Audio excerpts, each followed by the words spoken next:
por que a gente está aqui? Vocês vão ver nas falas desse painel inicial, dessa mesa inicial, algumas perspectivas, né? E vocês vão ver na programação que a gente tem várias instituições, incluindo instituições públicas, privadas. Temos aí online, para falar daqui a pouquinho, o Ministério da Ciência e Tecnologia, com o Leandro Pedron, perdão, que vai trazer para a gente aí uma visão também estratégica dessa questão, que complementa a visão do Ministério do Meio Ambiente, visão que a Larissa Godoy vai trazer já já. Mas por que a gente está aqui? A gente está aqui porque o lixo no mar é um problema. A gente tem um problema. E a gente não pode não falar do problema. Mas para falar do problema, a gente tem que medir, a gente tem que contar, a gente tem que saber avaliar o que tem em todo lugar, seja na natureza, né, seja no ambiente marinho, seja dentro dos organismos marinhos ou mesmo dentro de nós. Né?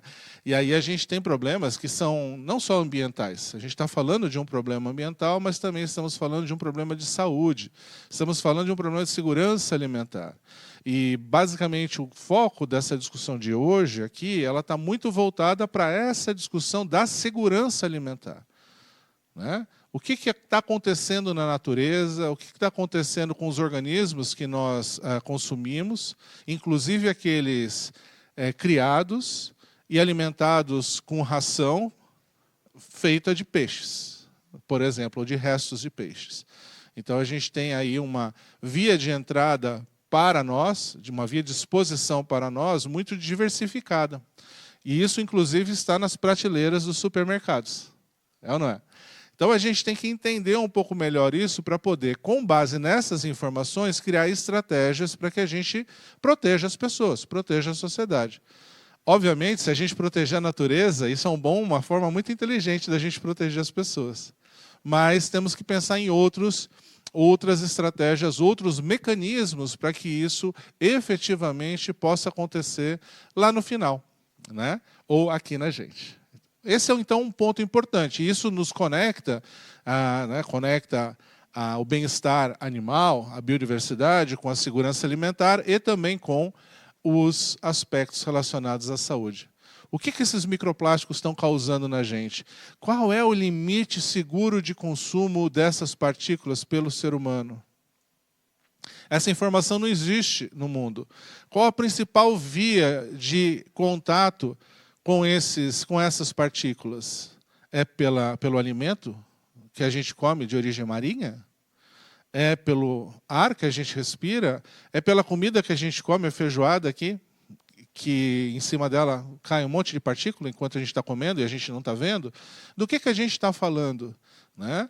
E isso pressupõe que a gente tenha que, então, trazer para a discussão todos esses elementos. Esse segundo seminário sobre monitoramento de microplásticos, ele vem no sentido de fazer com que a gente avance um pouco nisso. Nós temos a possibilidade de criar regulamentações bastante importantes, estruturantes, para que a gente consiga medir isso em tudo quanto é lugar. A gente pode criar regras para que a gente possa evitar a formação desses tipos de partículas.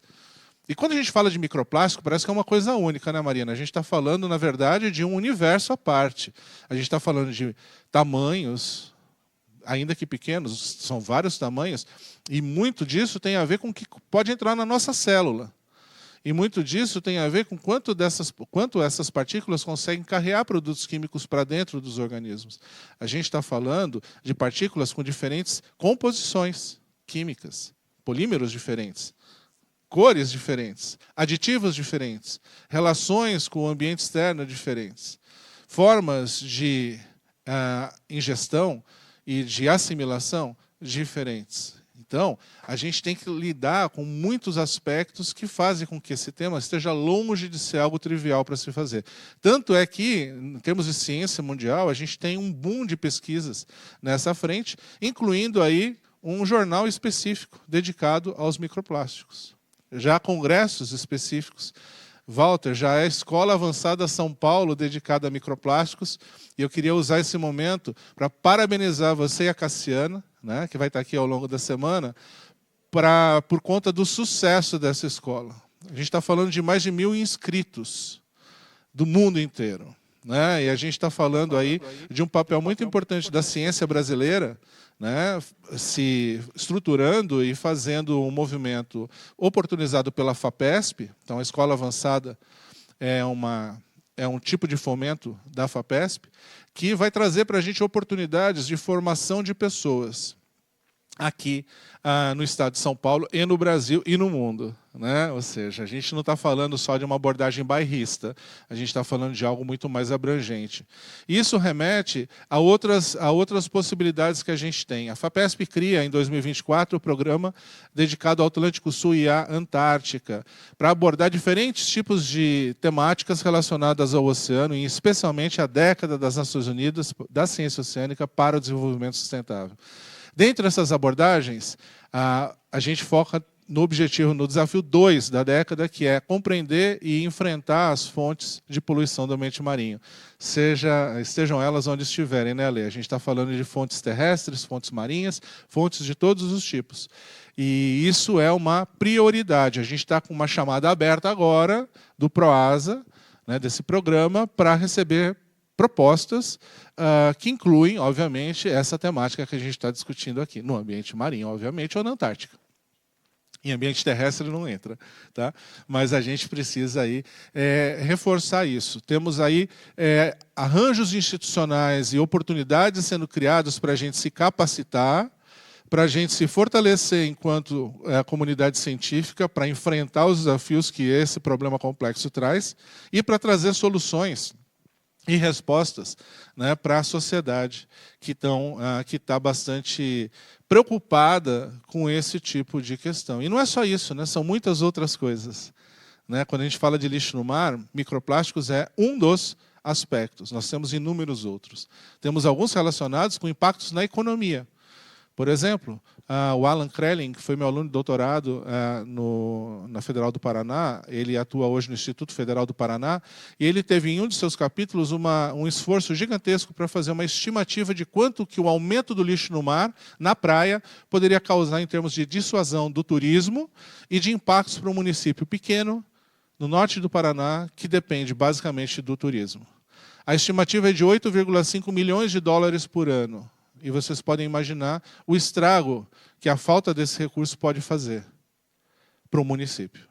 E especialmente para as pessoas que dependem da economia da praia. As pessoas que vivem da economia da praia.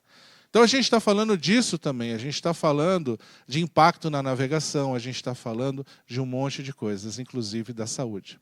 E para isso a gente então cria, né, uma estratégia para fortalecer a ciência. Mas não só ciência.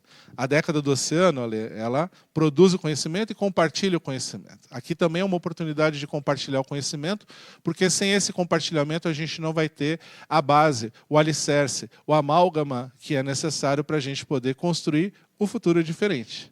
Né? E para isso a gente precisa comunicar.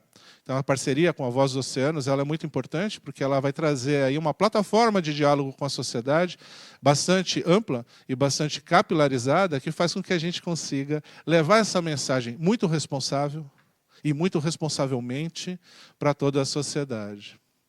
Então, quando a gente olha aqui, né, esse conjunto de instituições que está por trás desse movimento, para mim, né, que criei a cátedra aqui na USP, e a cátedra basicamente é um hub, é um conector, aqui eu vejo um resultado muito claro e que me orgulha muito de colocar no mesmo lugar instituições que têm fins diferentes, histórias diferentes, para falar de uma mesma coisa. O evento de hoje, ele nasce com esse espírito. Ele nasce com o espírito de trazer diferentes perspectivas sobre uma questão para que a gente tenha, apesar das diferenças, né, um caminho convergente para a gente poder transformar aquilo que é importante para cada um de nós e para a sociedade como todos. Esse é o grande objetivo. Beleza? Maravilha. Eu não posso me mexer muito, porque eu tenho que falar aqui e também tem que ficar aqui, né? Que aqui está indo para o YouTube, ou aqui está indo para o YouTube, e outro está indo para o Zoom, enfim. Mas vai dar certo. A gente, então, vai ter agora uma sessão de abertura com falas mais breves dos nossos parceiros, né, que vão aqui poder trazer um pouco essa perspectiva do porquê que a gente está aqui. Né? Por que o Ministério do Meio Ambiente, por que o CNPq, que obviamente também representa, né, o MCTI, né, a Voz dos Oceanos e a Chimados do Brasil. Então, eu queria convidar aqui para a tela, ou para a mesa, e aí a gente vai mudar o enquadramento já já, a Larissa Cruz Godoy, do Ministério do Meio Ambiente. Ela é chefe de divisão de combate à poluição marinha do MMA e coordenadora nacional do projeto Terra-Mar. Atua na coordenação e implementação de estratégias voltadas ao combate ao lixo no mar, como a Estratégia Nacional Oceano Sem Plástico. Além de liderar programas de capacitação em economia circular, gestão de resíduos e mediação de conflitos em gestão costeira e territorial. E ela certamente vai trazer para a gente um grande arcabouço que foi criado em 2025, que é a Estratégia Nacional Oceano Sem Plástico, que foi construída em parceria com a Cátedra, num diálogo bastante amplo que foi estabelecido com diferentes setores da sociedade. Larissa, prazer tê-la aqui conosco. Queria também convidar a Juliana Berninger da Costa, que é do Conselho Nacional de Desenvolvimento Científico e Tecnológico, nosso CNPq. Né? Ela é doutora em Ciências da Engenharia Ambiental e atua como analista em Ciência e Tecnologia do CNPq, no CNPq, exercendo funções de gestão pública, coordenação técnica e supervisão de chamadas públicas de fomento à ciência, tecnologia e inovação. Juliana é gestora da chamada, dentro da qual o projeto do CNPq está sendo realizado, dentre outras atribuições que ela tem lá. Queria também convidar o Alexandre Moreno, da iniciativa Voz dos Oceanos. Ale já vem vindo para cá, para a gente já ir movimentando a sala. Né? O Ale, meu amigo interestelar, ele atua como gerente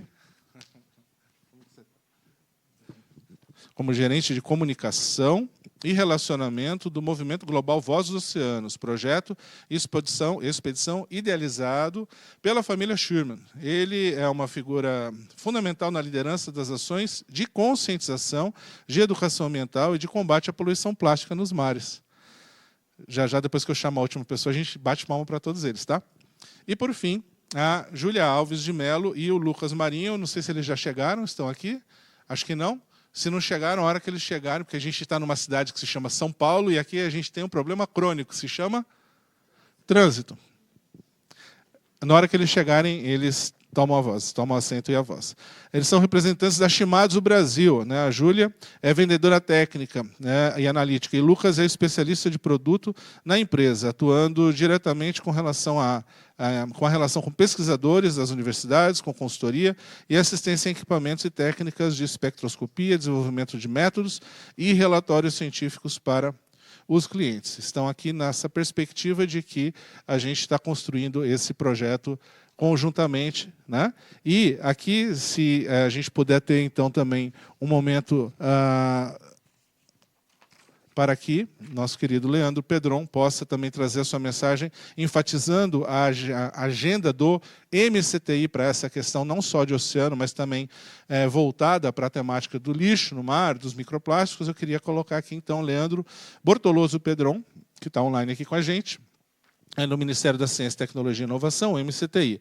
Atua como diretor do Departamento de Programas Temáticos vinculado à Secretaria de Políticas Públicas, de Políticas e Programas Estratégicos do MCTI, coordenando atividades relacionadas a estratégias para a implementação de programas científicos e desenvolvimento tecnológico, incluindo áreas relacionadas aos oceanos. A gente não tinha combinado o Leandro falar agora, mas como ele está aqui, eu vou perguntar se ele pode dar uma palhinha muito rápida, porque ele vai falar à tarde para a gente, mas pelo menos para dar um bom dia a todos aqui, Leandro, porque eu sei que a agenda é bastante complicada e, eventualmente, a gente consegue aqui depois aprofundar as discussões.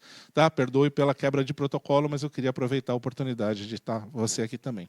Tá bom? Então, vamos começar. Ponto. Não, eu quero saber aqui, como que a gente vai? Então, está tudo certo para a gente ter no Zoom e no YouTube essa tela passando e todo mundo ouvindo o que eles vão falar.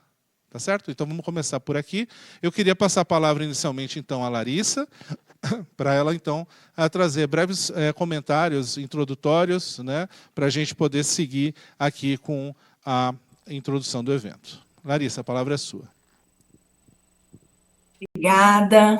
Bom dia a todas e a todos.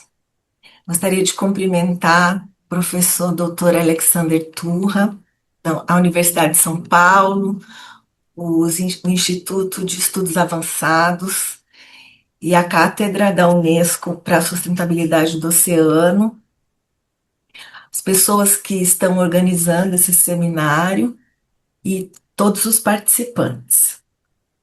É uma satisfação representar o Ministério do Meio Ambiente nesse espaço de diálogo sobre um tema cada vez mais relevante para a gestão ambiental e para a ciência, que é a poluição por plástico, e nesse caso específico, os microplásticos.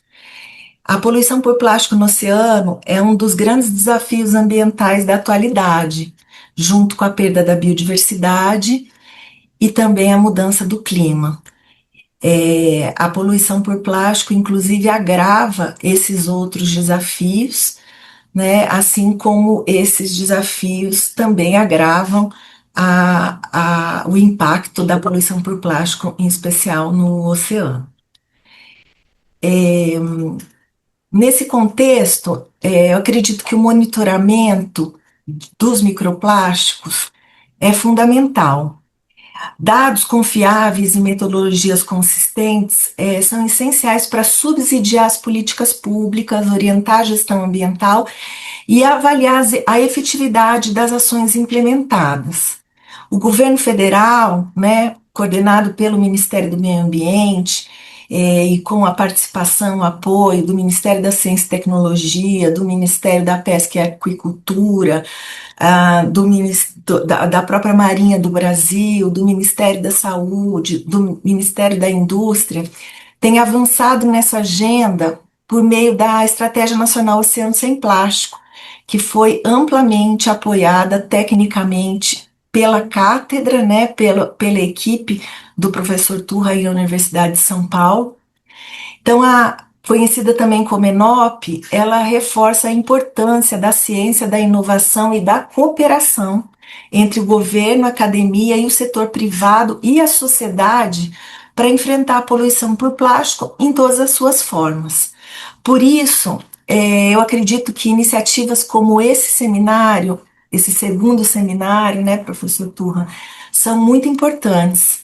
Ao reunir os especialistas de diferentes áreas e setores, acredito que fortalecemos a produção do conhecimento, a colaboração institucional e a construção de soluções baseadas em evidências para orientar as políticas públicas que temos que elaborar. Parabenizo mais uma vez os organizadores, né, e os idealizadores pela realização desse evento. Agradeço o convite e desejo a todos um excelente seminário, que os debates sejam muito produtivos e os resultados contribuam para que a gente avance na proteção do meio ambiente, principalmente dos nossos ecossistemas aquáticos e marinhos. Lamento não poder estar hoje aí com vocês. Como disse o Turra, realmente ele sabe que eu estou sentindo muito, né, de não estar aí próximo a vocês, mas eu tenho certeza que o seminário será maravilhoso, muito profícuo e que a gente vai aprender muito com ele durante todo esse dia. Muito obrigada a todos e a todas e um bom seminário para vocês, para nós. Sim, obrigado, Larissa. Pessoal, a gente não bateu palma para eles, lembra que eu falei? Agora vamos aproveitar que a Larissa falou e fazer essa referência, essa reverência. Então, temos aqui, Larissa, ela volta daqui a pouquinho para falar de uma forma muito mais aprofundada sobre a INOP, sobre a perspectiva do MMA, os desdobramentos, né, Larissa?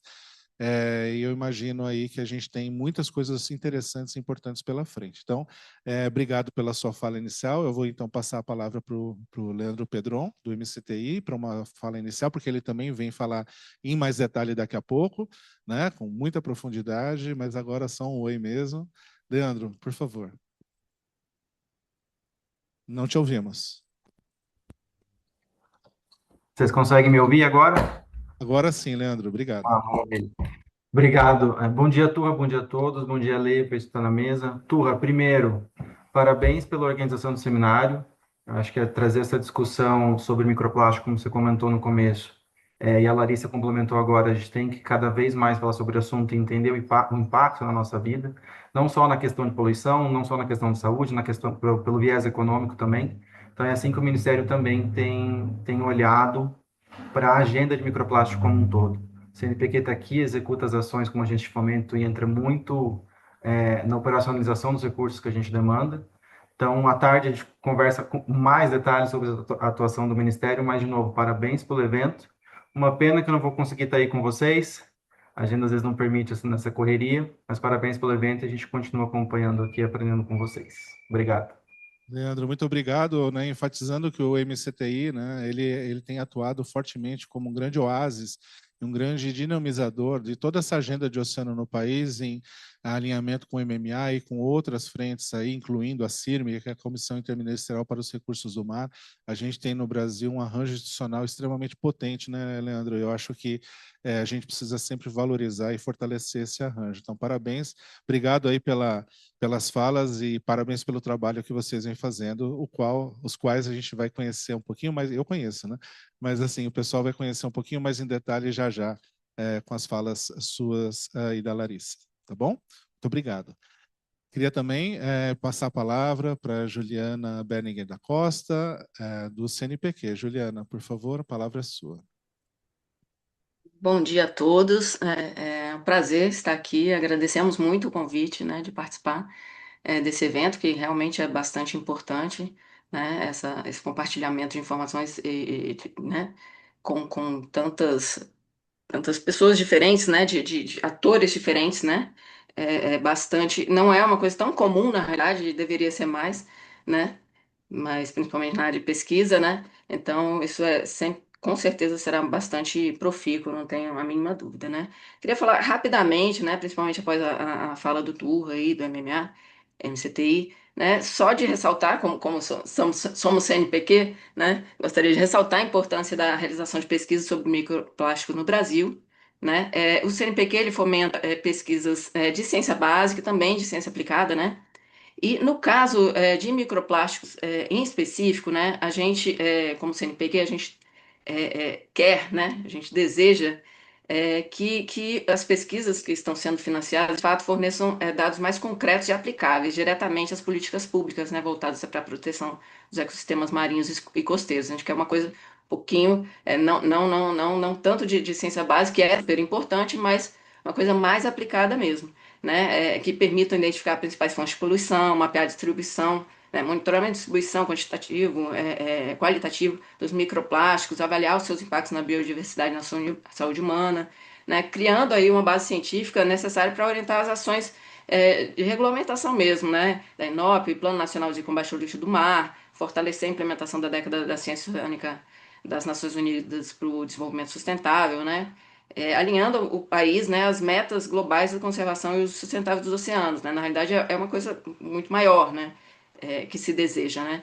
Então, elas não se limitam, as pesquisas elas não podem se limitar ao campo acadêmico, né? Então, realmente, a gente vai, inclusive, exigir nos relatórios dos projetos uma coisa né, que sejam mais aplicado de fato, né? Que tenham resultados, né? Se possível, né? Mais aplicado possível, né? Com o objetivo de gerar conhecimento capaz de subsidiar regulamentações sobre plásticos de uso único, incentivar práticas de economia circular, apoiar o desenvolvimento de materiais usando a substituição do plástico, né? Campanhas de educação ambiental. Então, é muito multidisciplinar, né?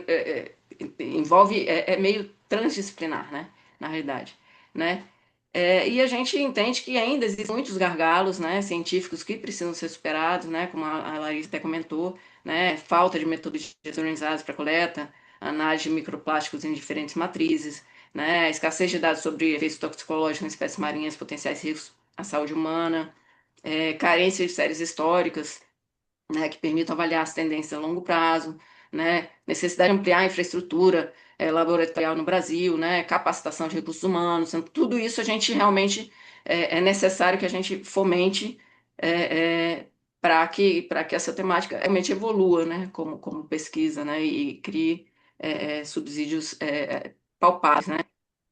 Então, assim, em 2022, como o Turra já comentou, a gente lançou uma chamada, né, 43 de 2022, né, combate à poluição do mar em ambientes marinhos causados pelo plástico e seus subprodutos, apoiando 15 projetos de 15 milhões, com financiamento do FNDCT, CT-Petro, MCTI. Mas, além desse projeto, desse edital, que é um edital que a gente chama de temático, né, de induzido, né, que é específico para essa temática, No CNPq a gente também tem outros editais que a gente já inseriu essa linha dentro de outras linhas, né? Então, eu posso citar aqui o programa Arquipélago e Ilhas Oceânicas, né, em que a gente tem projetos que atuam nessa temática de microplásticos aí no arquipélago de São Pedro e São Paulo, de Trindade Martim Vaz, Fernando de Noronha. Também tem no próprio programa Antártico brasileiro, né? O Turra comentou, né, do projeto até da FAPESP, mas no âmbito do federal também a gente tem projetos que apoiam isso lá na Antártica, né? Além de projetos outros aqui, seja de mestrado, doutorado, pós-doutorado, bolsas de produtividade de pesquisa, edital universal, tem diversos projetos no CNPq que estão sendo apoiados pelo CNPq que já tratam dessa temática, né? Então, assim, o que eu queria deixar né, aqui, na realidade, é que o CNPq entende que investir em pesquisa sobre microplástico no Brasil é um tema bastante estratégico, né, que garante que o conhecimento produzido seja transformado em políticas públicas de fato eficazes, né, fortalecendo a proteção dos ecossistemas marinhos e posicionando o Brasil, né, como um protagonista na agenda internacional de ciência e oceânica. Ok? A gente agradece. Juliana, muito obrigado. Eu também vou sugerir que a gente faça depois, no final, um agradecimento a todos, com uma salva de palmas, e enfatizando essa institucionalidade. Essa institucionalidade que a Juliana está colocando e que Larissa e Leandro colocaram, ela é fundamental, incluindo aqui esta universidade e outras que estão aqui representadas e que nós temos no Brasil, que são as universidades públicas, né, e as universidades privadas. A gente tem instituições de ensino e pesquisa, mas é fundamental a gente entender que tudo isso que a gente está vendo em termos de projeção do Brasil, né, Lê, em termos de ciência oceânica, em termos de cultura oceânica, isso vem por essa institucionalidade.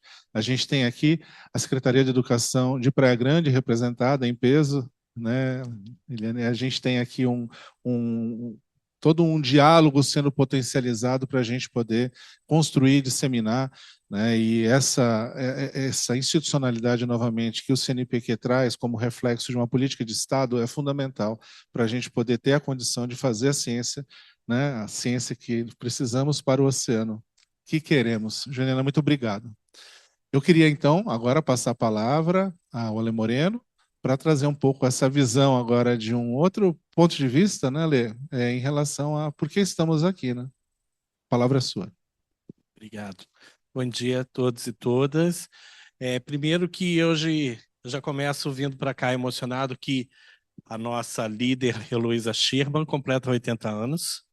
Então, alguém que há mais de 40 navega pelos oceanos do mundo, a primeira e única mulher brasileira a dar 4 voltas ao mundo, completando essa jornada da quarta aos 79 e que sempre apostou na ciência próxima da sociedade, acho que hoje é bem simbólico. Aí eu chego aqui, encontro pessoalmente e virtualmente amigos, e eu acho que isso que o oceano tem feito e que a voz dos oceanos reflete, né? Eu me controlei para não... Olhei a Larissa e falava, ai meu Deus, eu vou gritar Lari, e o Lê, né? E todo mundo que a gente vai vendo.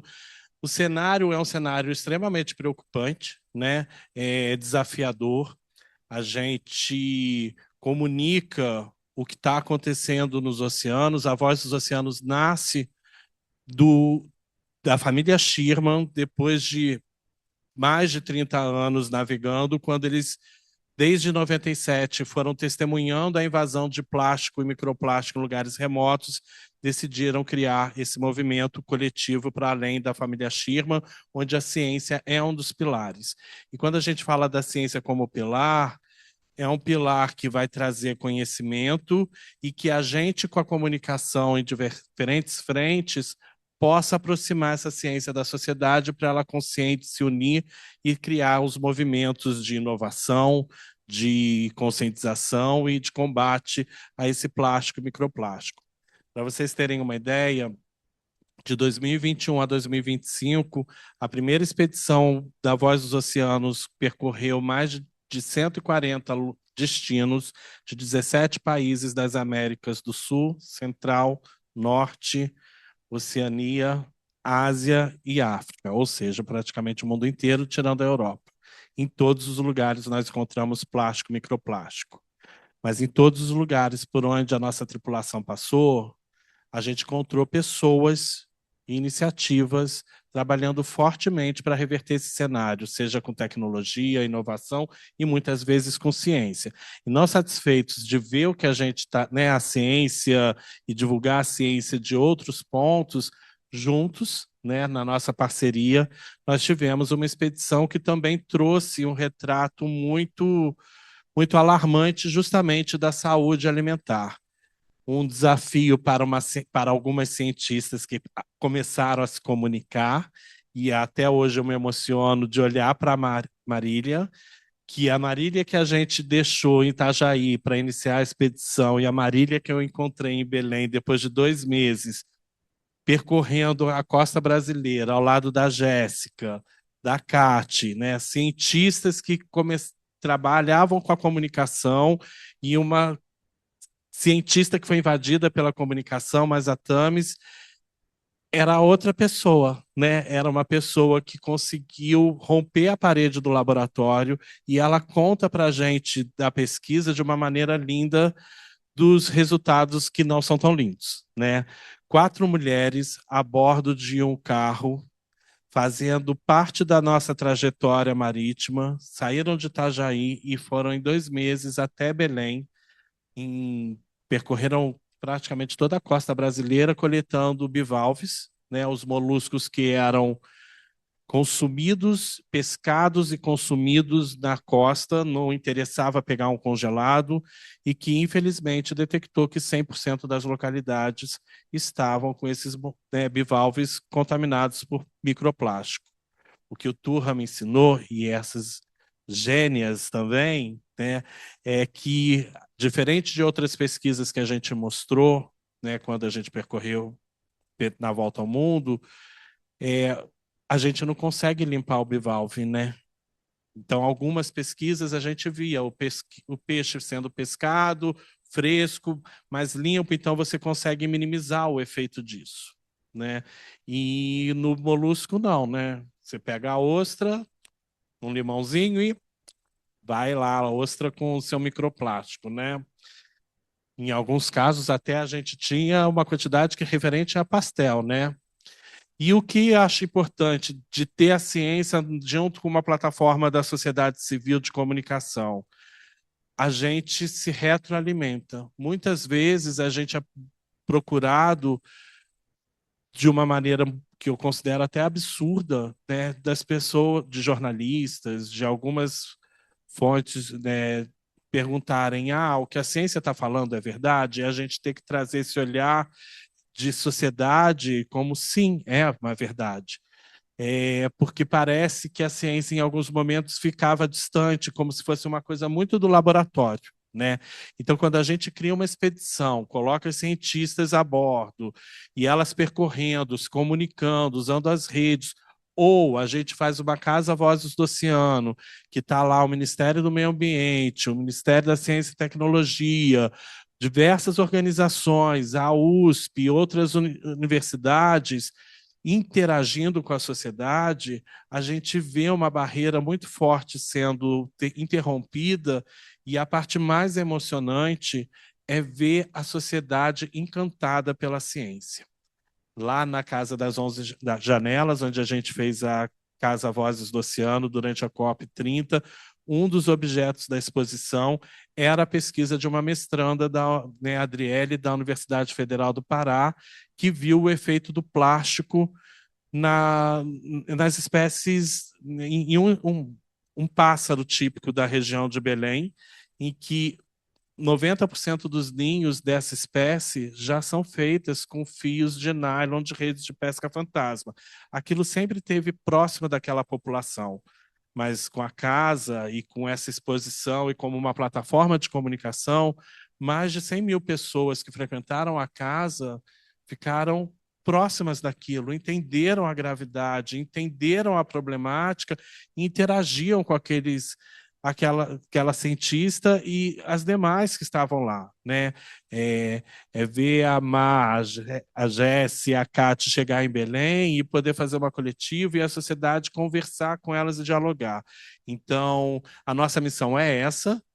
Acho que eu disparei a falar, né? Bem Schirman, como eu digo, o Schirman genérico, mas comunicar é fundamental.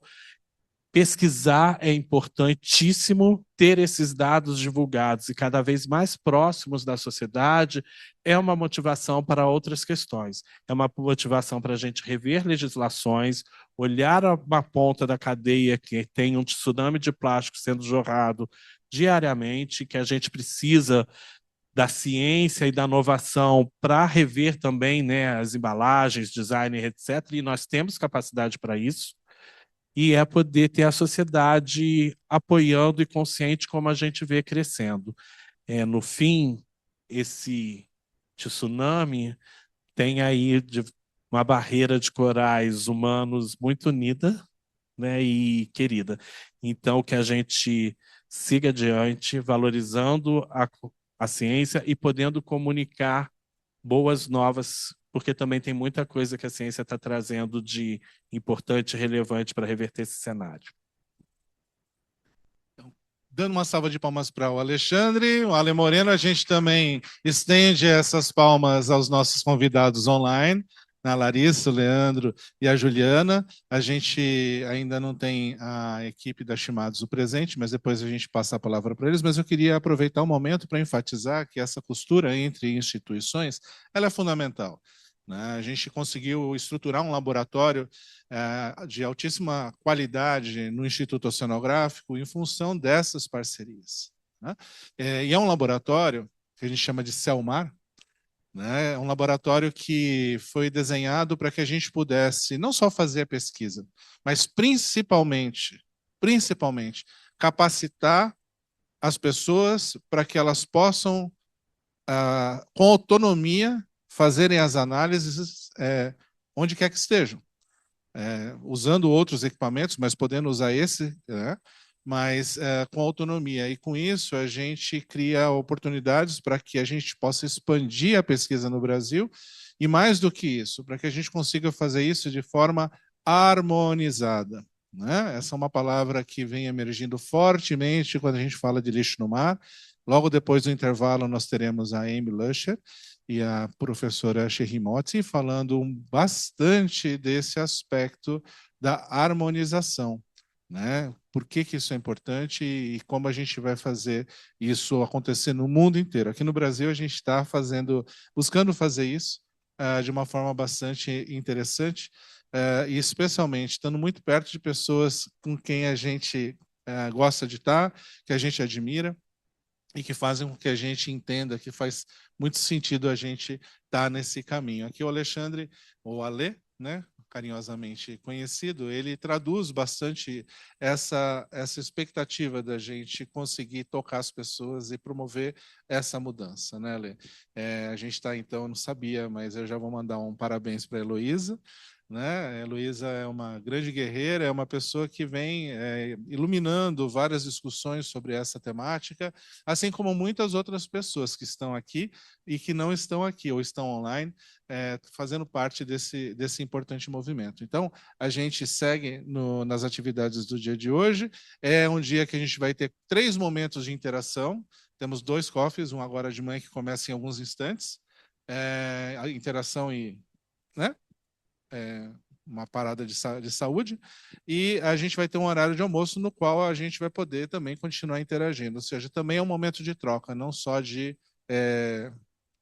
receber informações, mas também de trocar e fazer relacionamentos. Então, eu queria então encerrar essa primeira sessão, agradecendo mais uma vez vocês. Leandro e Larissa voltam mais tarde.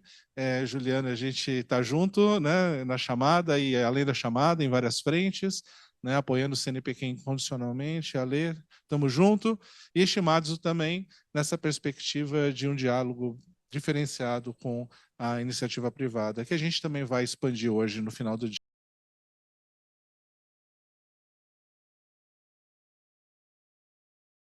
Maravilha. A gente então vai ter agora um painel com outro foco, a gente vai trabalhar um pouco mais de conteúdo, de contribuições de 4 pesquisadores que têm se mobilizado mundialmente para essa frente. Então, nós teremos a doutora Amy Lusher, do Norwegian Institute for Water Research, o NIVA, que é cientista sênior do NIVA, na Noruega, possui mais de 15 anos de experiência e é amplamente reconhecida como uma das principais especialistas globais em poluição por microplásticos. Atua como co-chair, co-presidente do IMDOS, que é o Integrated Marine Debris Observing System. Nós teremos aqui também a professora Sherry Moti, do Australian Institute of Marine Science, o AIMS. Ela é cientista sênior lá no AIMS e é diretora de parceria do AIMS da JCU, James Cook University, ok? Especialista em química de produtos naturais marinhos, lidera estudos pioneiros no monitoramento de impactos ambientais causados por microplásticos na Grande Barreira de Corais. Teremos também na sequência o Mark Metian, do International Atomic Energy Agency. Ele é cientista pesquisador desta agência, especialista em ecotoxicologia, radioecologia e segurança alimentar aquática. Por meio de técnicas nucleares e radiométricas, lidera estudos fundamentais para prever os riscos da poluição e das mudanças climáticas na biodiversidade e em recursos pesqueiros. E teremos também o professor Walter Waldman, da Universidade Federal de São Carlos. Ele é professor da UFSCar, especialista em degradação, estabilização e modificação de superfícies de polímeros, com pesquisa focada no impacto ambiental de microplásticos em ecossistemas terrestres e aquáticos, em forte atuação internacional como membro da IUPAC e contribui ativamente para a divulgação científica. Bom, prazer ter todos vocês aqui. Infelizmente, a Amy não pôde estar presente e nem remotamente, então ela mandou um vídeo e nós vamos começar a sessão com um vídeo. My name is Amy Lusher. I'm a senior research scientist from the Norwegian Institute for Water Research, and today I'm going to share my perspective on monitoring microplastics in the environment. I'm going to talk primarily from a European perspective, particularly Norway and the Arctic region, where we've been developing monitoring approaches across different environmental compartments for several years now. I'll connect this to the broader global efforts and challenges for monitoring microplastics and how this can be scaled across countries and regions. Microplastics are now found across all environmental compartments, from sources through transport to final sinks. Observations are increasing rapidly worldwide. At the same time, knowledge gaps remain, particularly around distribution, exposure, and impacts. So while awareness has increased significantly, we still lack coordinated and comparable data of microplastics in many areas of the global environment. And this is why monitoring is central to the field. Microplastics exist within a highly complex environmental system. They move between compartments, water, sediments, biota, and even the atmosphere. They are transported, transformed, and redistributed continuously. So today, we are no longer asking whether microplastics are present. The key question is, how do we measure them consistently across this complex system? Monitoring is essential for several reasons. First, it helps us understand where microplastics are and how they move. Second, it allows us to identify sources and priorities for action. And critically, it enables us to track trends over time and evaluate whether mitigation measures are effective. Without monitoring, we cannot connect science to policy or environmental management. A key challenge is that no single matrix captures the full system. For example, water can track rapid changes while sediments integrate signals over longer time periods. So different matrices provide complementary information. To build a meaningful picture of microplastic pollution, we need integrated, multi-matrix monitoring approaches. Despite the progress globally, there are still major scientific challenges. One of the most important is the need for harmonized and validated methods. In environmental monitoring, full standardization is often not feasible because ecosystems, matrices, and conditions vary. Instead, we need approaches that are harmonized across studies and validated so that the data are reliable and comparable. This is particularly important for smaller particles and complex samples. Without harmonization, it becomes very difficult to compare results or link observations across compartments. So the goal is not strict standardization, but comparability and confidence in the data. And this is where the choice of methods becomes critical. Many sampling and analytical methods exist for microplastic analysis, but not all are suitable for monitoring programs. Monitoring requires fit-for-purpose approaches, balancing accuracy, cost, and scalability. So there is always a trade-off between detailed research methods and approaches that can be applied consistently over time and space. Methods must be adapted to the environment, taking into account local conditions, proximity to sources, and the characteristics of the system being studied. What works in one system will not necessarily work in another, so choosing the right method or combination of methods is essential for reliable monitoring. At the same time, there is increasing efforts towards global coordination.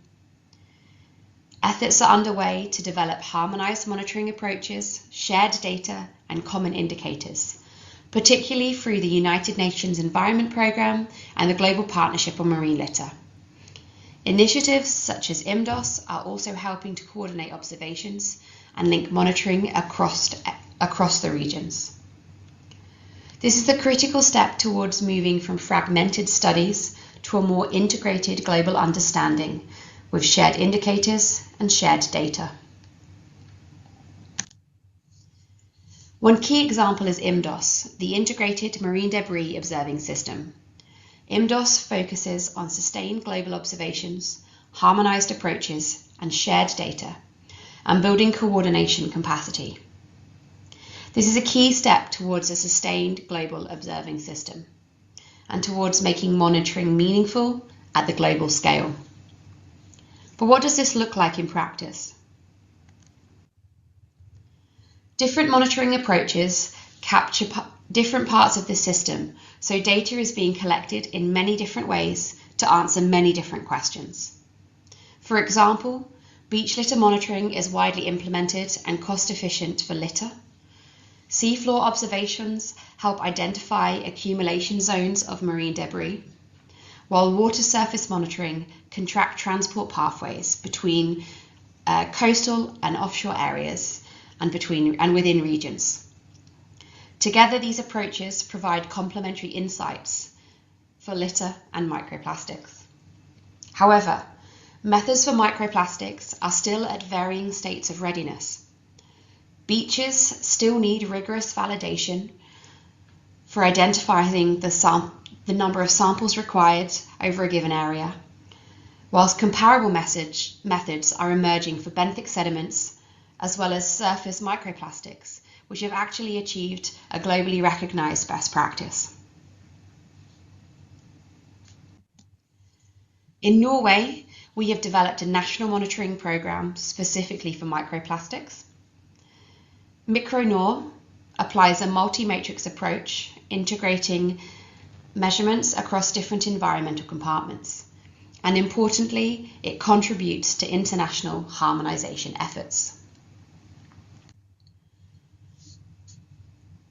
Our national data is being used within regional assessments.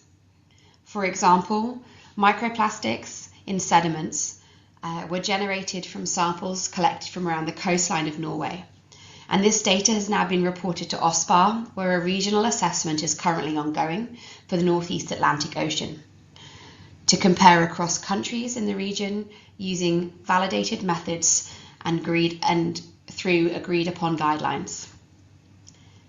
We are also going to use our data on microplastics in sediments for the Arctic Monitoring and Assessment, or AMAP, regional assessment of litter and microplastics in the Arctic region. Here we'll be comparing between countries, regions, and multiple environmental compartments and different geographical ecosystems to identify variation across regions and contribute to an understanding of sources and pathways of litter and microplastics in the Arctic. At the regional level, frameworks such as OSPAR and AMAP have come together to provide coordinated assessment. In particular, AMAP, formed under the Arctic Council, has identified priority indicators for immediate trend monitoring. These are surface waters, aquatic sediments, beaches and shorelines, and seabirds. We also have priority 2 and priority 3 indicators, which require the establishment of initial baselines before future trend monitoring, and also further method development before being recommended to begin monitoring.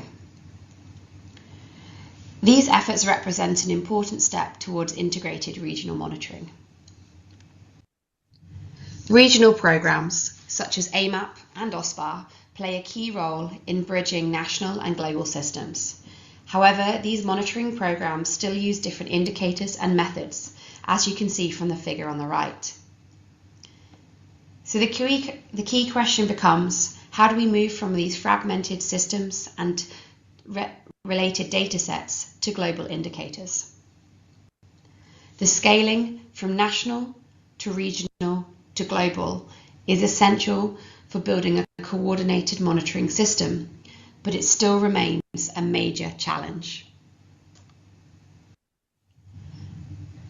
While strong national and regional programs exist, in order for them to be integrated at a global scale, we need to address several challenges.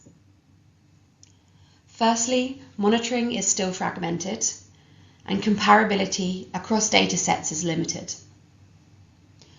This means that integration across compartments is incomplete, and the links between science and policy remain weak. To move towards global monitoring, we need robust and comparable data. This includes ensuring acceptable uncertainty and data quality, harmonization across regions, and comparability across space and time. Ultimately, we need to connect national level research projects and national data to regional frameworks and global indicators. And this requires consistent choices of indicators, appropriate matrices, comparable sampling approaches, as well as analytical methods, and consistent reporting. This slide illustrates the overall system, from observations on the bottom, to data products, to modelling, and finally reporting. Different tools and platforms contribute at each stage, and multiple organisations are involved in the process. The challenge is to integrate these elements into a coordinated system. This brings me to opportunities for Brazil.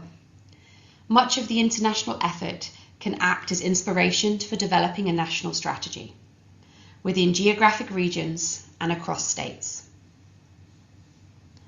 In the short term, aligning with international frameworks will be key. In the medium term, developing national methods and capacity is critical. And in the long term, the goal is an integrated monitoring system that connects to regional and global efforts. Ultimately, monitoring is the foundation for effective policy, environmental management, and global coordination.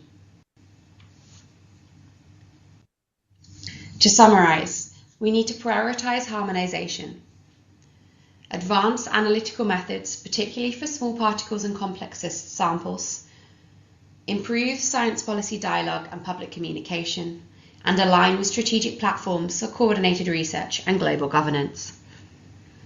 This will allow harmonised monitoring, interoperable observations, and a globally coordinated and sustained observing system. Thank you for listening. I'm sorry that I cannot answer questions in person today, but you can reach out to me if you have any follow-up questions or want to know more about the programs that I'm involved in Europe, Norway and the Arctic. Thank you. Essa foi a mensagem da doutora Amy Lusher, que é co-chair do IMDOS, como eu mencionei, Integrated Marine Debris Observing System. Eu sou o outro co-chair desse processo, que tem o prazer de ter uma quantidade bastante grande, uma diversidade bastante grande de pesquisadores envolvidos. Dentre eles, o próprio Marc Metian, que vai falar com a gente agora, a própria Cherie Monte, que vai falar com a gente daqui a pouquinho, e uma série de outras abordagens que convergem para cá. Ou seja, a Amy traz uma visão bastante interessante do ponto de vista de como a gente estrutura um caminho para o país dialogar mais fortemente com o cenário global em termos de poder, por exemplo, alimentar os indicadores do ODS 14, né? Que incluem o lixo no mar. Então, temos aí oportunidades muito interessantes e precisamos construir de forma consistente essa agenda de pesquisa e essa agenda política no país. É por isso que a gente está aqui hoje, né, Greg? É um pouco dessa construção que a gente está tentando fazer. Muito bem. Então, se vocês quiserem depois perguntar alguma coisa para a Amy, interagir com ela, ela é super acessível e a gente pode fazer a ponte com vocês, tá? Fiquem à vontade para contatá-la. Bom, agora a gente vai, então, ter uma participação online do Marc Metian. E a gente vai, então... O Marc está online já. Hi, Alex. Fantastic, Marc. Nice to see you. Welcome to São Paulo. I think Good today is morning. colder here than where you are, but it's fine. We are surviving. It's fantastic to have you here to listen a little bit or to learn a little bit more about the NUTEC program and all the initiatives you have in AI, so that it's a pleasure to have you here. Thanks for making it possible, and I will give the floor to you. Thank you very much. Good morning, everyone. Thank you, Alex. I would like first to see if you see my screen, full screen, my presentation full screen. Yes, we can see perfectly. Excellent. Well, it's a pleasure. I'm sorry I cannot join today and this week in Brazil. My colleague was there a few months ago, and I was really willing to discuss more with the collaborative effort that we can do with Brazil. And I will give you some insight about the way forward. But first of all, let me introduce you, me. Of course, Alex, give you a few words, but yeah, I'm a researcher scientist at the IEA. I'm in charge of this NUTEC plastic. You may have heard about it, but basically it's an initiative from the IEA. You may ask why IEA, which is the International Atomic Energy Agency, is involved in this, because we have a peaceful use of nuclear application. And in this context, when we are looking for microplastic, there's some different possibility to use the technology to assess, to characterize plastic and to understand the impact. And so that's why 5 years ago we launched this initiative. I mean, my director general, and since then there was a big effort, from different side, and I would like to share that with you today. This is definitely in line with Alex's activities and what just Amy was mentioning, because we are involved in this also. It's about harmonization.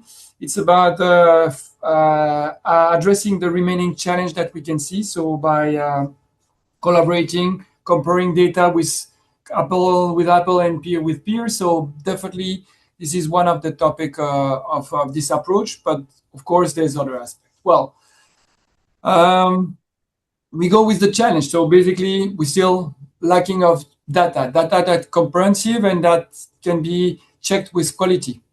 This has been there for 5 years. We are getting there, but it's not sufficient yet. We want a global approach. As the macroplastic, there's different approach. In the microplastic world, it's even more. For different metrics, when we look for marine plastic monitoring, it's a big challenge. I don't know if you're familiar with that, but definitely when you collect microplastic in seawater, it's totally different than what we go on the sand beach or in the sediments or even in seafood. And I know that we have been developing that with collaborators, bringing the expert, because there's a lot of experts for the last 5-10 years. There's a lot of development, including Amy, including Alex, including different people in the world. But what our idea is basically to bring awareness with these data that are comparable. So we want to have tools, data with as much more people as possible, and basically to be able at certain point to bridge the gap, as mentioned by Amy, with policymakers. Because not only in a country, in the integrated system for a country, what we want is as soon as a treaty on microplastic will be based, we want each country to be independent and be able by themselves to produce data. So this includes, of course, a developed country or advanced country like Brazil or France or Norway. But what we as an agency would like is that this is developed at the global scale. So the approach is simple. Through this initiative, what we try is to provide equipment, trainings to labs around the world, to monitoring microplastic and to share data in a network. You see here right now, this is the latest picture of our network or the people involved in new tech. This is white, okay? Now, what we want also in the same time is basically to refine technique to inform about the impact. Because for now, I don't know if you're familiar with this literature, but basically people don't have a best practice to produce data on the impact of microplastic on marine life. And this is something that we do with our tools here in the labs. And at the same time, what we are trying with our experts, with our member lab that are involved, try to test protocol and validate what we call it harmonized protocol. To be honest, there's two types, because we see that it's not microplastic, it's microplastic basically. And the reality is, it's as soon as you go down to a certain size, it's very complex. So for now, we divide it into two. Those microplastic, it's from 5 millimeter down to 300. This is what we have already developed, and it's quite easy to develop. And we also doing research and development for the smaller one, down to 1 micro. And basically from that, this will develop this global network. So it's about capacity building, as you understand. It's also about research and development. Here you see a picture of my labs here in Monaco. And finally, with this two approach, we are developing this network. This can be connected, of course, with other network, which is that's the beauty of it. So as a system, you have to understand that in terms of research and development, we have developed for the last 5 years a unique labs here in Monaco. And this lab is available for all the member states that want to be trained, to do not have a certain equipment and they want to go and learn and be trained or used to measure that, not as a service, but as a training purpose. So this is how it works with the agency. We do research on impact. Here you see a special tool to see nanoplastic, for example. This is a little bit more in advance on scallops, and we can detect with image how those nanoplastic will be distributed in the seafood. Also, we develop, as I said, validated protocols. We have what we call a coordinated research project, and we publish. This is also the aspect, and this is clearly beneficial for our member state because we have the opportunity to welcome them, to advance the science, and to validate some protocols. And in terms of capability building, this is part of what we call it. It's a department at the agency called technical cooperation. So every year, every 2 years, every 4 years, we develop a project with the member states at the national, regional, or between region, and we provide tools and money and facilitate the organization of meeting, training course, fellowships, mission, visit, and we procure equipment. This is something that already exists for many years at the agency, but now we apply that to the topic of microplastic and monitoring of microplastic in marine environment. And so since the 5 years we have trained more than 400 people in the 4 regions. We have developed, we have provided technology across different labs around the world. So I'm not going into detail, but basically some equipment have been equipped to 80 labs for now, and it's more to come. We have a big network with different collaborators around the world. And we have developed 2 harmonized protocols, and soon will be launched a database where people can put their data as a repository and also share with a different platform. For example, with UN stats for SDG 14 indicator, or with EOMI, this is something undergoing discussion for more visual aspect of this data. So this is what make this effort unique. And again, we don't want to make a competition with others, but what we want is to bring as much as people as possible, including other organizations. And basically we work with UNEP, with GPML, with European or regional, so for example, GRC, with OSPAR, with NOAA. We try to facilitate this connection, and this is also part of our job. And the objective has been shifted because we already reached our objective of 100 labs. So we hope at the end of 2027 we have 250 labs equipped, at least able to report the SDG 14 using a certain methodology and protocols that have been harmonized and validated by our member states. So here is the data. You can see that growing index. So now we have 187 labs and even a little bit more, but right now there's effort to collect all this information. In the context of Brazil, you have to understand that this is interesting. Of course, I'm in contact with Alex Turra for the aspect related to IMDOS, but we already have some people involved in the project with different projects, with collaboration and so on. So I listed them. I can also identify, and I don't have the name there, but the focal point, but this is something we can increase. We can discuss about that later on, and this is something that we are. And just to mention, is not only in the context of this collaboration about developing the capacity on the coast of Brazil, but is also in the context of Antarctica, because we had also a big project in Antarctica, and Brazil was interested to join our national project focused on Antarctica with the Navy, and also some region, also different countries involved in Antarctica would like to develop this scheme. So we have also a research project there. This is what we call a technical cooperation, as I said, and here are the numbers. So we have 3 national projects, and we have 2 regional projects. Of course, this is not stopping there, but basically we are looking for more people, either for the research and development, either for the capacity building, and this is something definitely I would be happy to respond to that. So I think that's all for me. If you have any question now or during the discussion, I would be happy to respond to that. Thank you. Thank you, Mark. Thank you very much. You're welcome. Fantastic. After this scenario setting that Amy gave to us, you brought several important perspectives on how to structure this monitoring system, and the leadership of you and at AIAI is really important to coordinate this movement around the world. So thank you. I switch to Portuguese for. Of course. Then Sorry, I cannot speak. Thank you very much. And in the end, we will have time for questions. Yes. Muito interessante essa perspectiva que o Mark traz em relação a esse movimento de inclusão de países dentro dessa agenda de monitoramento de microplásticos. Isso não é uma tarefa fácil, porque requer equipamentos que não são muito baratos, requer treinamento, requer harmonização de métodos, ou seja, é um esforço muito grande que a União, o Sistema das Nações Unidas está fazendo. E, como ele mencionou, várias possibilidades de colaboração estão sendo colocadas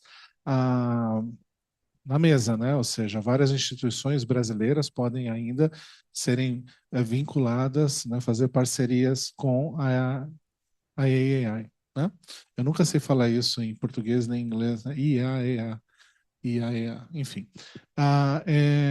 E também isso é muito importante porque todo esse movimento ele se conecta com o GPML, que é o Global Partnership on Marine Litter, que curiosamente eu também sou um dos co-chairs desse processo até o ano que vem, representando o Ministério do Meio Ambiente, e nessa organização existe toda a possibilidade de se ter vinculação. Então, vocês podem se inscrever como instituições no DPML, né, para poder fazer, então, trocas e construir conjuntamente. So, Mark, I'm trying to reinforce what you said about partnerships, so incentivizing the colleagues here to take part of the initiatives of AI, and as well as the GPML communities of practice and other things. So, it's important that we are all connected. Muito bem. É importante que nós todos estejamos bem conectados e se fortalecendo como uma grande rede. Muito obrigado, Mark. A gente, então, segue agora para a próxima apresentação, que depois terá a fala do professor Walter Waldman no final, fechando esse painel, que será fechado com as perguntas ao final, obviamente. Então, would like to introduce you, Professor Shaheen Moti, from the AIMS, and which you have it's a nice, fantastic, it's really fantastic to have you here. It's amazing. She traveled a lot. She's from Australia, so you can imagine the jet lag. So, welcome, Shaheen. While we're getting started, so my name is Shaheen Moti. I'm from Australia. I'm from the Australian Institute of Marine Science. And it's my absolute pleasure to be here at the kind invitation of Alex Turra and his team. When I was asked to talk today, I was overwhelmed actually at the interest that our little country over in Australia has here in Brazil. So thank you very much. Have we got our...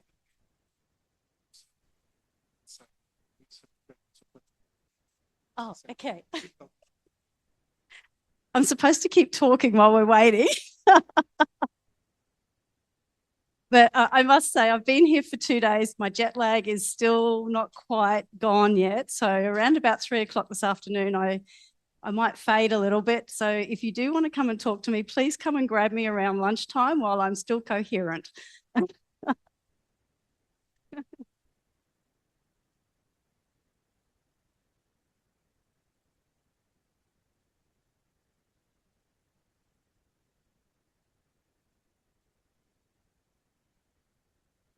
Perfect.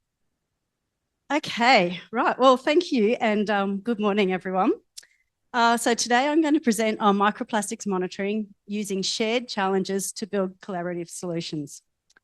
Today I'm going to describe the framework that we've used here in Australia. I might just move that in. Better? Perfect. I'm just, sorry. Start again. So I'm going to describe the framework that we've used in Australia to develop a policy-relevant nationwide microplastics monitoring program. I'm going to start with the problem, and throughout my talk, I'm going to share some of the lessons that we've learned and that I believe can help both of our countries to better manage our microplastic problem.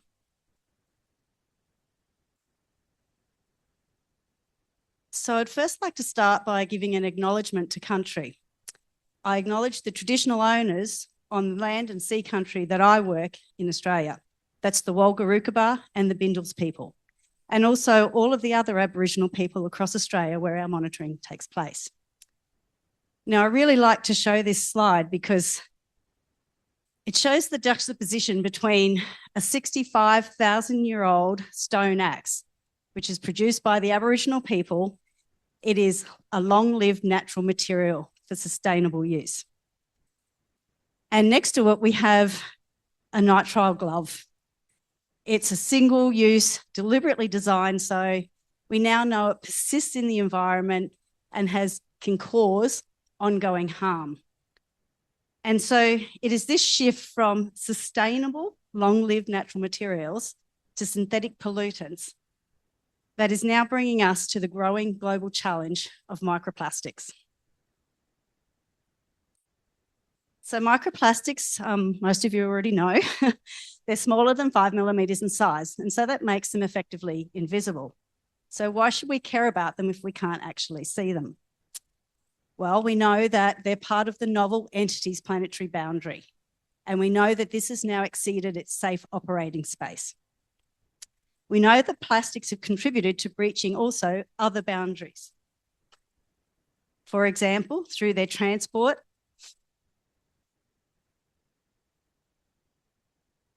that change? Yep. Through their transport, production and recycling, they contribute to climate change and ocean acidification. We also know that they can cause severe problems through physical harm, such as entanglement and ingestion, but also they can affect nutrient cycling, for example. And then once in the environment, they're not just biologically active, they're also highly mobile and they can be persistent in the environment. And this means that they can now impact air, land and water ecosystems, making them transboundary. But that's not all. That's my mouse. We also know that their release and persistence can cause chronic exposure and lead to mortality. And this we also know can now transfer through the food web and cause developmental disruption to future generations.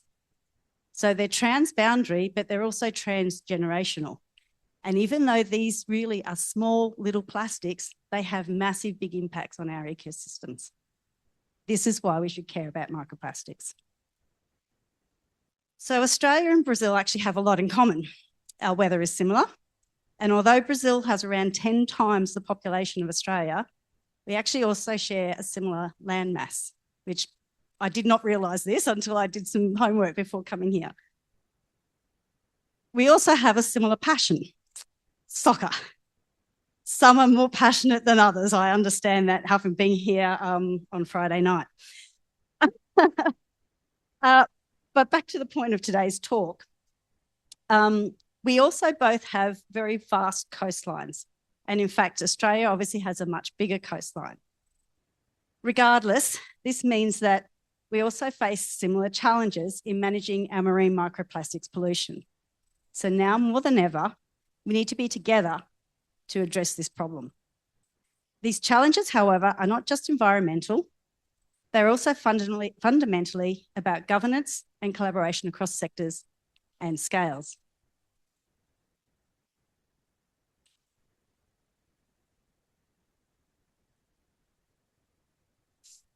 So today I'm going to use an Australian example of our marine microplastics monitoring program.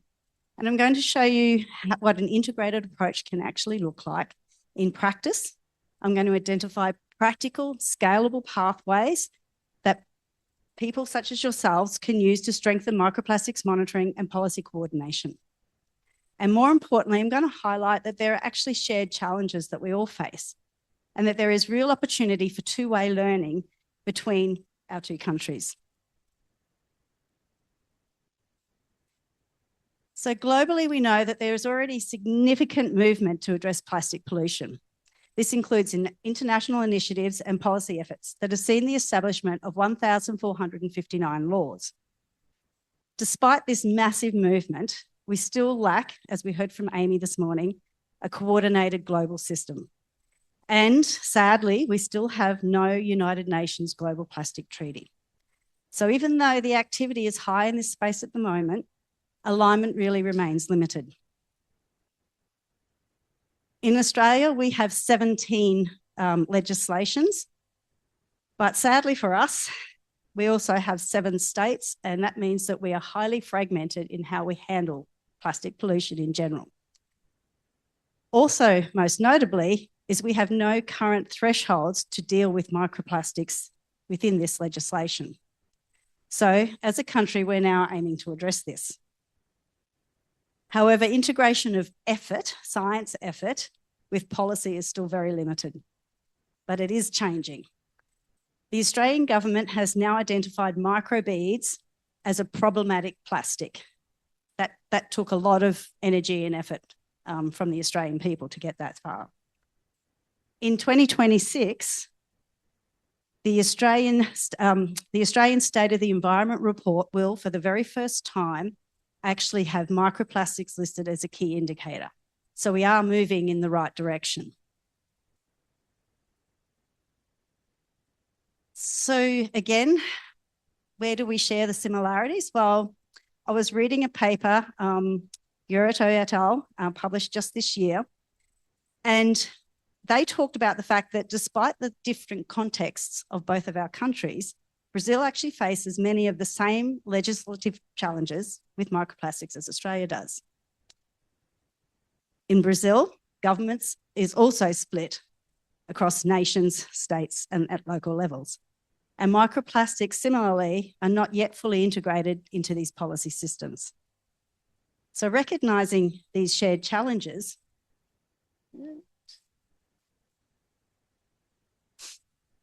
means that we don't actually have to start from scratch in dealing with this problem.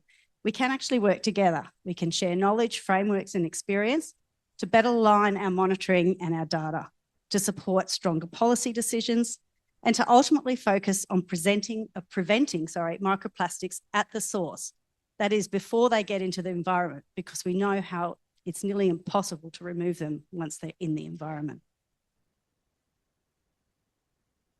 One of the biggest issues that we face when establishing a microplastics program is that they actually behave differently across environmental compartments.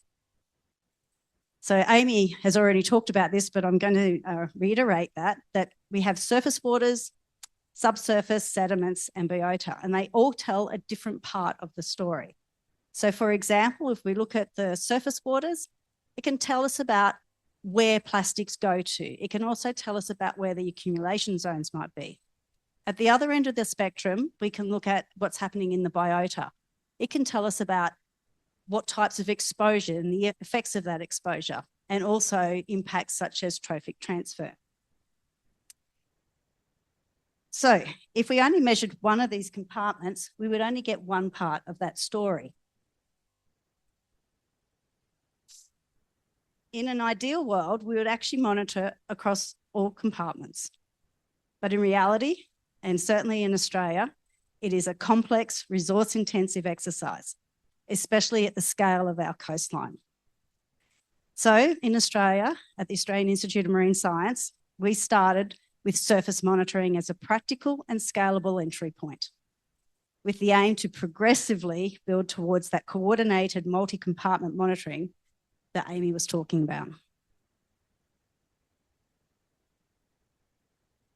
Supported by the Integrated Marine Observing System, or IMOS, AIMS built a national microplastics monitoring program.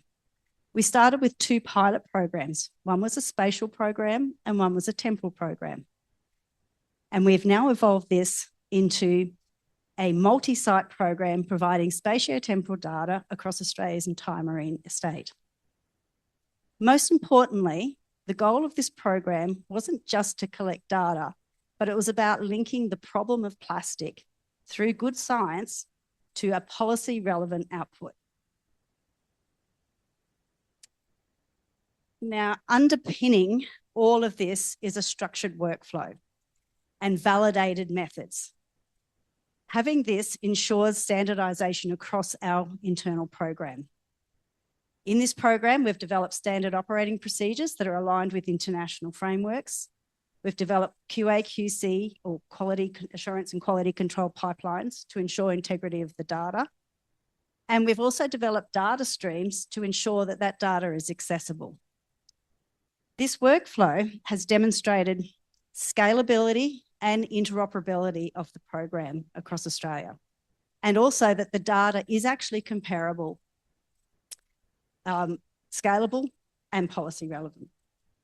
So it is this standardisation that's seen our monitoring program grow from what we call technology readiness level 4, which is a testing and validation stage, to actually into a level 7, which is actually about demonstration in situ.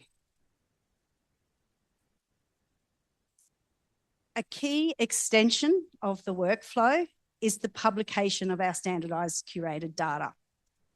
In Australia, we have the Australian Ocean Data Network, where we're able to upload our data for access. The data are not only easily accessible, but also structured. They have metadata that links the sampling location with time and replicate to each individual microplastic found. And again, this makes our data policy relevant. This means that the data can guide management decisions on where to act, what to target, and whether or not any of the interventions are working or not. To ensure this data actually reaches our stakeholders and our policymakers, we published the National Marine Microplastics Report, providing an annual snapshot of the status and trends. And this is just an example of our 2025 report that's available online. These reports turn complex monitoring data into clear, usable information, supporting decision-making and raising also public awareness. One key finding from our program, and our program's been running now for 5 years, is that microplastics, surprisingly not, are highly dynamic in our region. We see here on this graph the fluctuation of microplastic concentrations over months and years at our national research station, the Yongala. We see a significant effect from environmental changes. For example, we have a significant peak in the concentration in the early months of 2025. And this actually occurred during a 4-month monsoonal low that brought record-breaking rainfall and flooding to our region. The data here clearly shows that the flooding was the point source for microplastics. In Australia, we have a debate about whether the plastics are coming from us or from our neighbours. This clearly shows it's coming from us, and it's actually our problem that we now need to deal with. So this is now useful information for our local environment managers and policymakers to make real change. In parallel to our monitoring program, we've also been running more pilot studies, to develop methods for sampling the subsurface. We've designed a portable filtration unit that can be fitted to research vessels that allow us to sample the subsurface through the vessel's sea chest. So we can do this in tandem with our tows.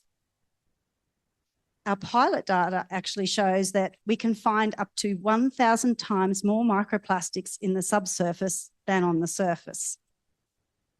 It shows that the colour distribution is much, much higher, much more diverse, as is the polymer types. So this gets back to the comment from Amy about the fact that we really do need to look at different compartments to truly understand the full story.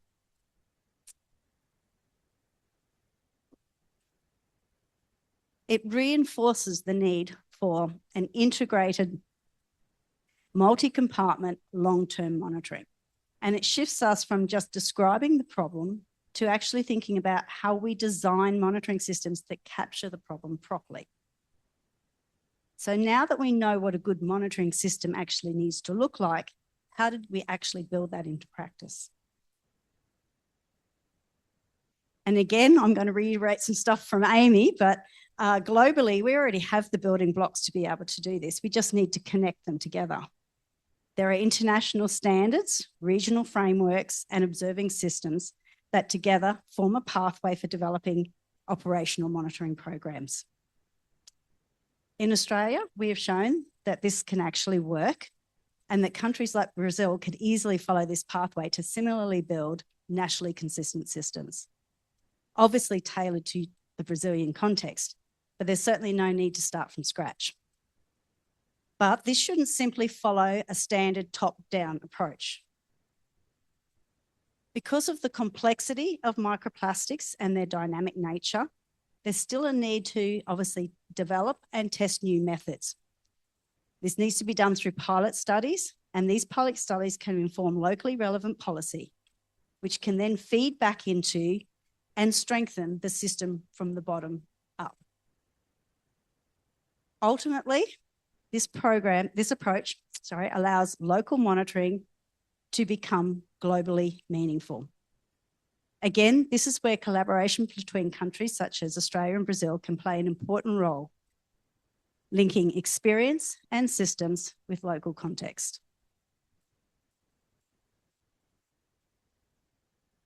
This is probably my favourite slide. it's about capacity. Capacity is a key driver for developing monitoring program. Capacity can't be grown in isolation. It is grown fastest when you actually build it through collaboration. This capacity can include things like connecting with partners, the co-development of new methods, the training of researchers, data sharing, and building of networks that encourage knowledge exchange and ensure robust and policy-relevant data for all. So here are 3 examples of what this collaboration actually looks like in practice. At AIMS, we start small. We start everything small. We started with a PhD student, Marina, who's over in the room here today and will be hosting one of the workshops on Wednesday.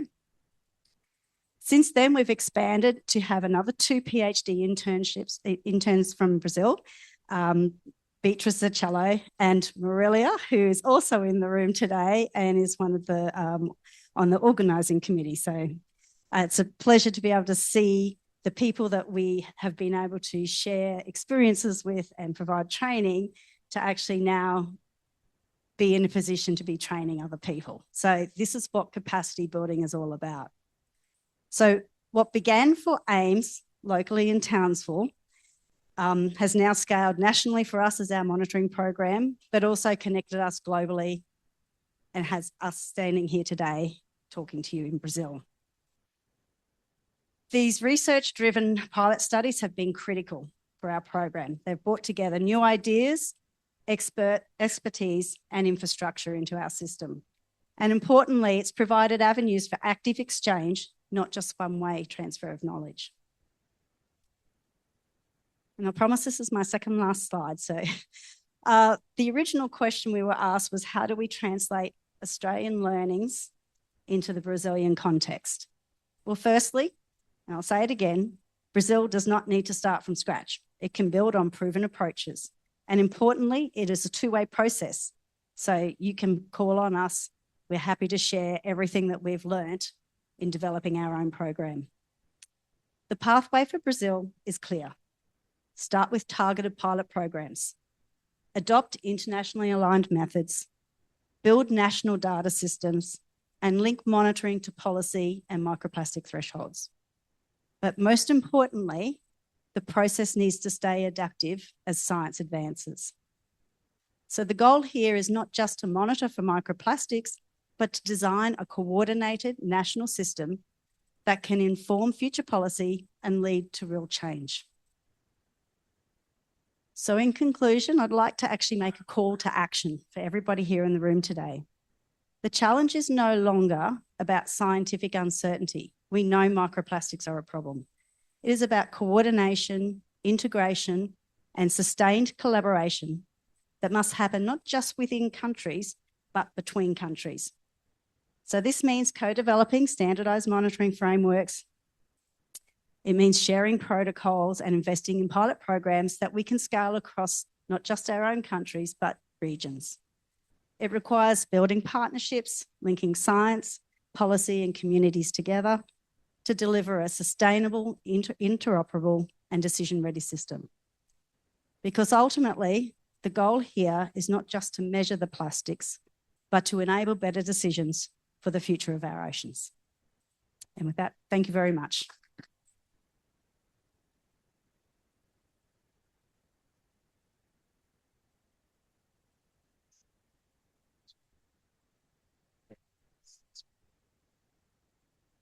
Thank you, Thierry.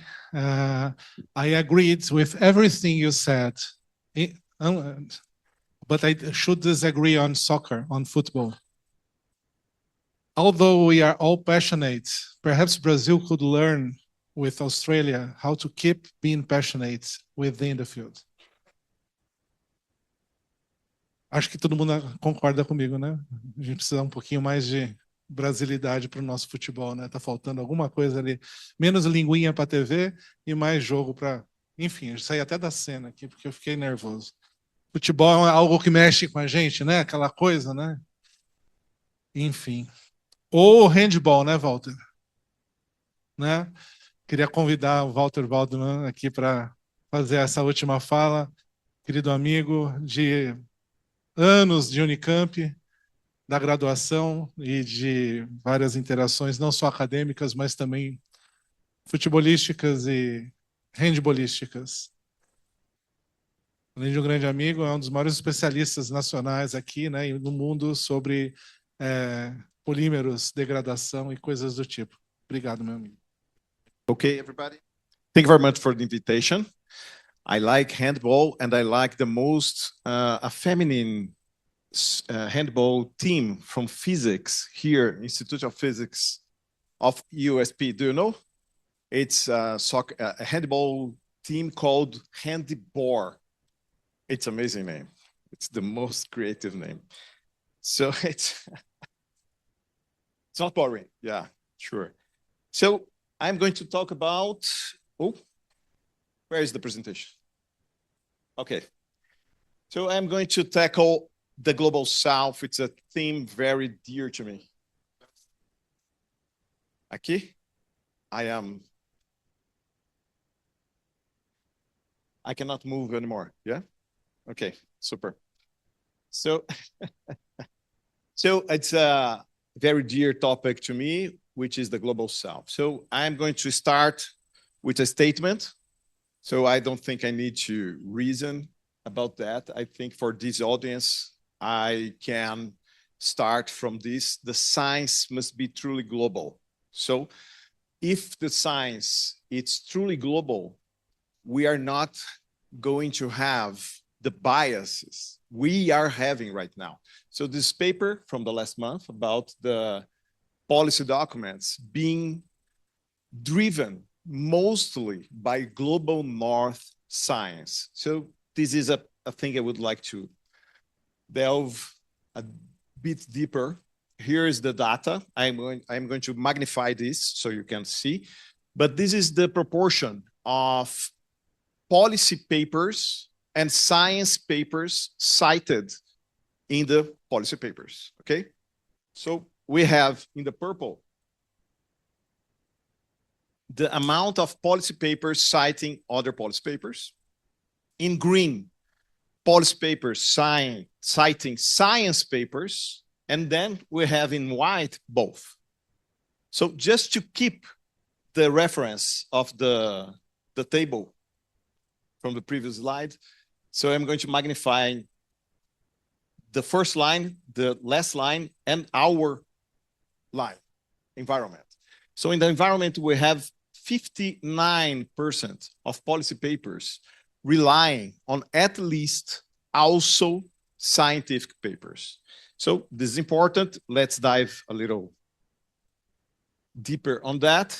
Just a curiosity, the journals most cited. So we have two very known of this audience. So we have environmental science technology, science of the total environment here.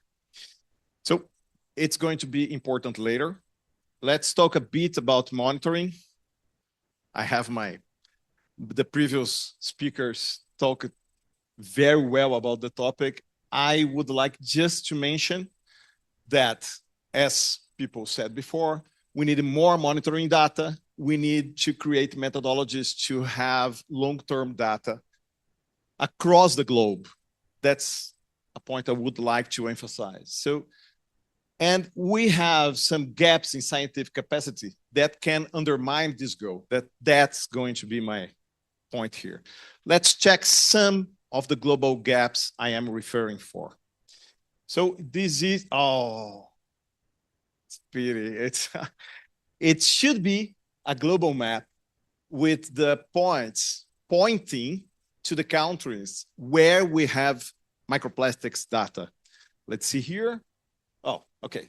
Here is very, very realizable that we have a huge gap of data. Also here, the same. So in white, we have the problems with the data. Brazil is yellow. It's not well seen here. But we have a problem in Central Asia, Africa, and Global South. So there are some huge, really huge gaps. It's not some eventual gaps. We have huge gaps on the globe about data on microplastics. So regarding that, it always makes me question if the global survey expression is a fair expression, because it looks like to me sometimes I see in the global maps a global North survey or a global but Africa, but Central Asia survey. So how can we call some surveys global? So that's one of the problems. We need global science and global data to make the actions against plastic pollution useful and fruitful. What are the sources of these gaps? I think there's no novelty here. So we have funding disparities, we have limited technical training, we have limited access to analytical infrastructure, one topic that Selmar is trying to address, right? And publication barriers. So I could choose any of the topics to make some examples. I am going to choose publication barriers for a specific topic. So I'd like to delve a bit about this topic, which relates to Selmar, right? So we need to talk about that. There is the two journals were mostly cited between the environmental science journals, stating about, and this is a good decision. Let me be clear here. So we need these requirements to have more analytical confidence on the results. But there is a barrier regarding equipment. So you can publish papers in the journals that are most cited in policy papers. Did you see the issue here? So we have these requirements, and it's good. We need that for science to improve. We have the journals have seen the papers and took this decision. But this can have an unintentional consequence of reducing geographic representation. This is a question we did, and my wife and I, we tried to work that. So we got 10 years, 2015 to 2024. We got 12,000 papers with the word microplastics in title, abstract, keywords, the two keywords they provide in Web of Science. We transformed multinational collaborations in multiplied papers, so a paper from authors, with authors from Germany and Brazil. So Germany, one paper, Brazil, one paper, okay? We categorized the countries using the UN subregions, and then we counted how many papers had FTIR and the variations of the name, and how many papers have micro FTIR, because it's a need, because we have microplastics, so they are smaller. So this is the first thing I would like to show you. So we have the continents and the subregions here from the UN list. And we have the numbers, the amount, okay? So, but this is hard to have a discussion about. So we used another criteria so we can simplify. Just, you're going to see the simplification. And the reason is to be very clear about the huge discrepancy we have in the topic. What we did. We decided, so to not compare China with Brazil, China had more than 300 papers with FTIR. With Brazil, just a few. So we have all the countries. So the y-axis is the percentage of countries in that subregion with at least one paper, one. So one paper from Uruguay and 300 papers from China, they are considered the same. So it's about sitting on the table. So they have capacity to produce one paper. They are on the table talking about the topic. We consider that. So we can have in, I don't know the color, deep blue. In deep blue, we have the papers with FTIR, only FTIR, okay? Microplastics in the word, in the topics, and FTIR. In the light blue, navy blue, the clearer blue, I don't know the name, it's with micro FTIR. When we take into consideration the papers, who is feeding the policy papers in that journals, Africa vanish, no papers. From one to nothing. We have Caribbean, Central America. We have Central Asia, nothing with FTIR or micro FTIR. We have Eastern Europe, 0. So we have, when we put the bar higher, which is good, it's not, I'm not fighting against excellence, but then you automatically, you are decreasing geographic participation for science and also for monitoring, I believe, for some points. Let me tell you why. So when protocols for science or for monitoring require analytical capabilities hard to access, we have premium methods prioritized over good enough methods. I am talking to a friend to ask his opinion about this presentation. And he told me, take care to not seem that you're fighting excellence. So he suggested me to call good enough as gold enough. But I think it's too much of a marketing, good enough. So access to equipment might be prioritized over other scientific merits, like a good question and good development of the scientific work to overcome these problems. If it's in the editorial, it's hard to pass this obstacle. Expertise for these places where we have no papers being published, it's going to take longer to be developed because people were not publishing. I remember when the Stotten editorial came out, a friend told me, I'm going to leave the field. I have no access to micro FTIR. How can I publish my results? So that's one of the problems. And data gaps persist longer because we need this data now. When we have higher barriers to publish, we have this kind of problem. What do we need? Regional centers of excellence, shared reference laboratories, Selmar, right? Capacity building funding, which is one of the topics of discussions in the future multilateral environmental agreements regarding plastic pollution. Well, so take home message. Global monitoring requires global science. It's about, I always say in the very few instances where I have some place of discussion, that global south must sit on the table where harmonization is going to be decided, because otherwise we are going to be obligated to adopt some harmonized methods, and we had no voice to say about our gaps of infrastructure.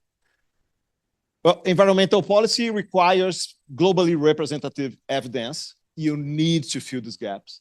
Current microplastic data sets contain major geographic gaps. Analytical requirements can unintentionally, please, I'm not talking bad about the journals.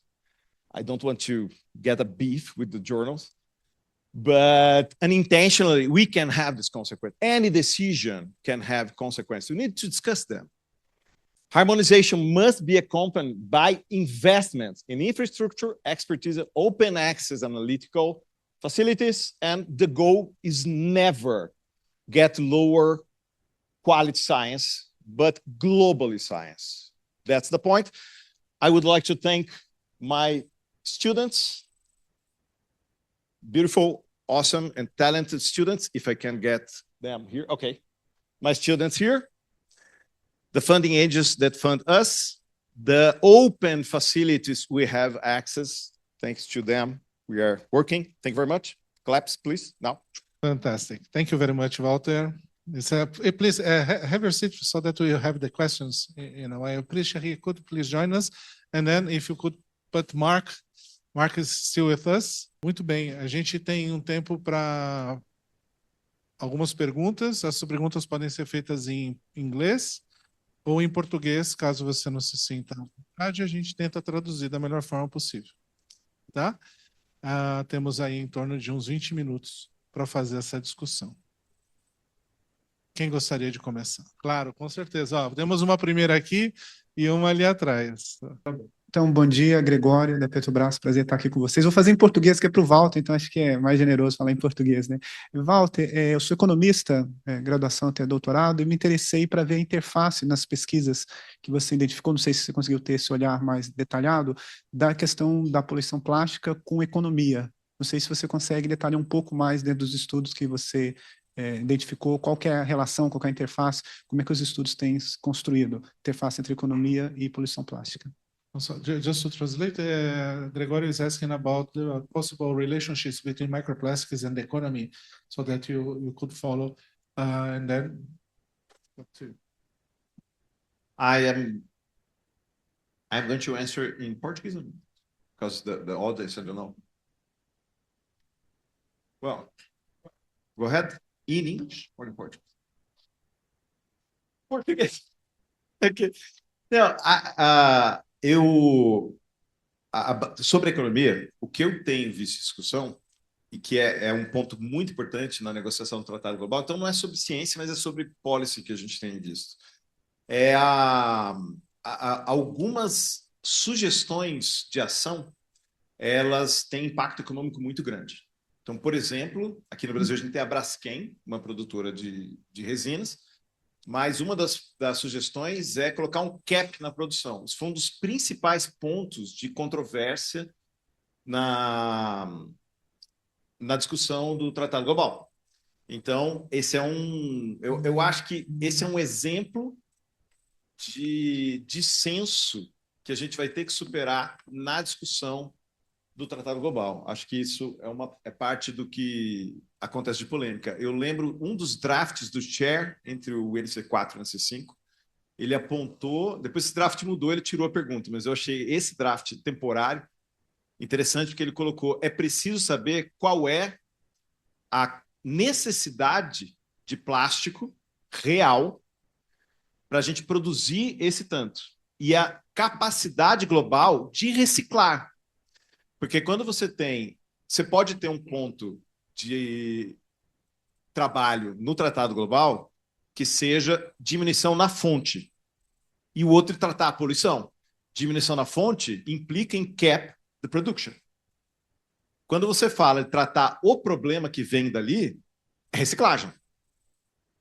Porque aí você produz o lixo e recicla mais. E aí uma pergunta que ele fez no mesmo tópico foi: qual é a nossa capacidade de reciclar? Porque uma vez que a gente decide que a gente não vai reduzir na fonte e vai trabalhar a reciclagem, vai aumentar a reciclagem, a gente tem algumas consequências. Por exemplo, aumentar a quantidade de plástico disponível, sendo que a capacidade de reciclagem continua a mesma.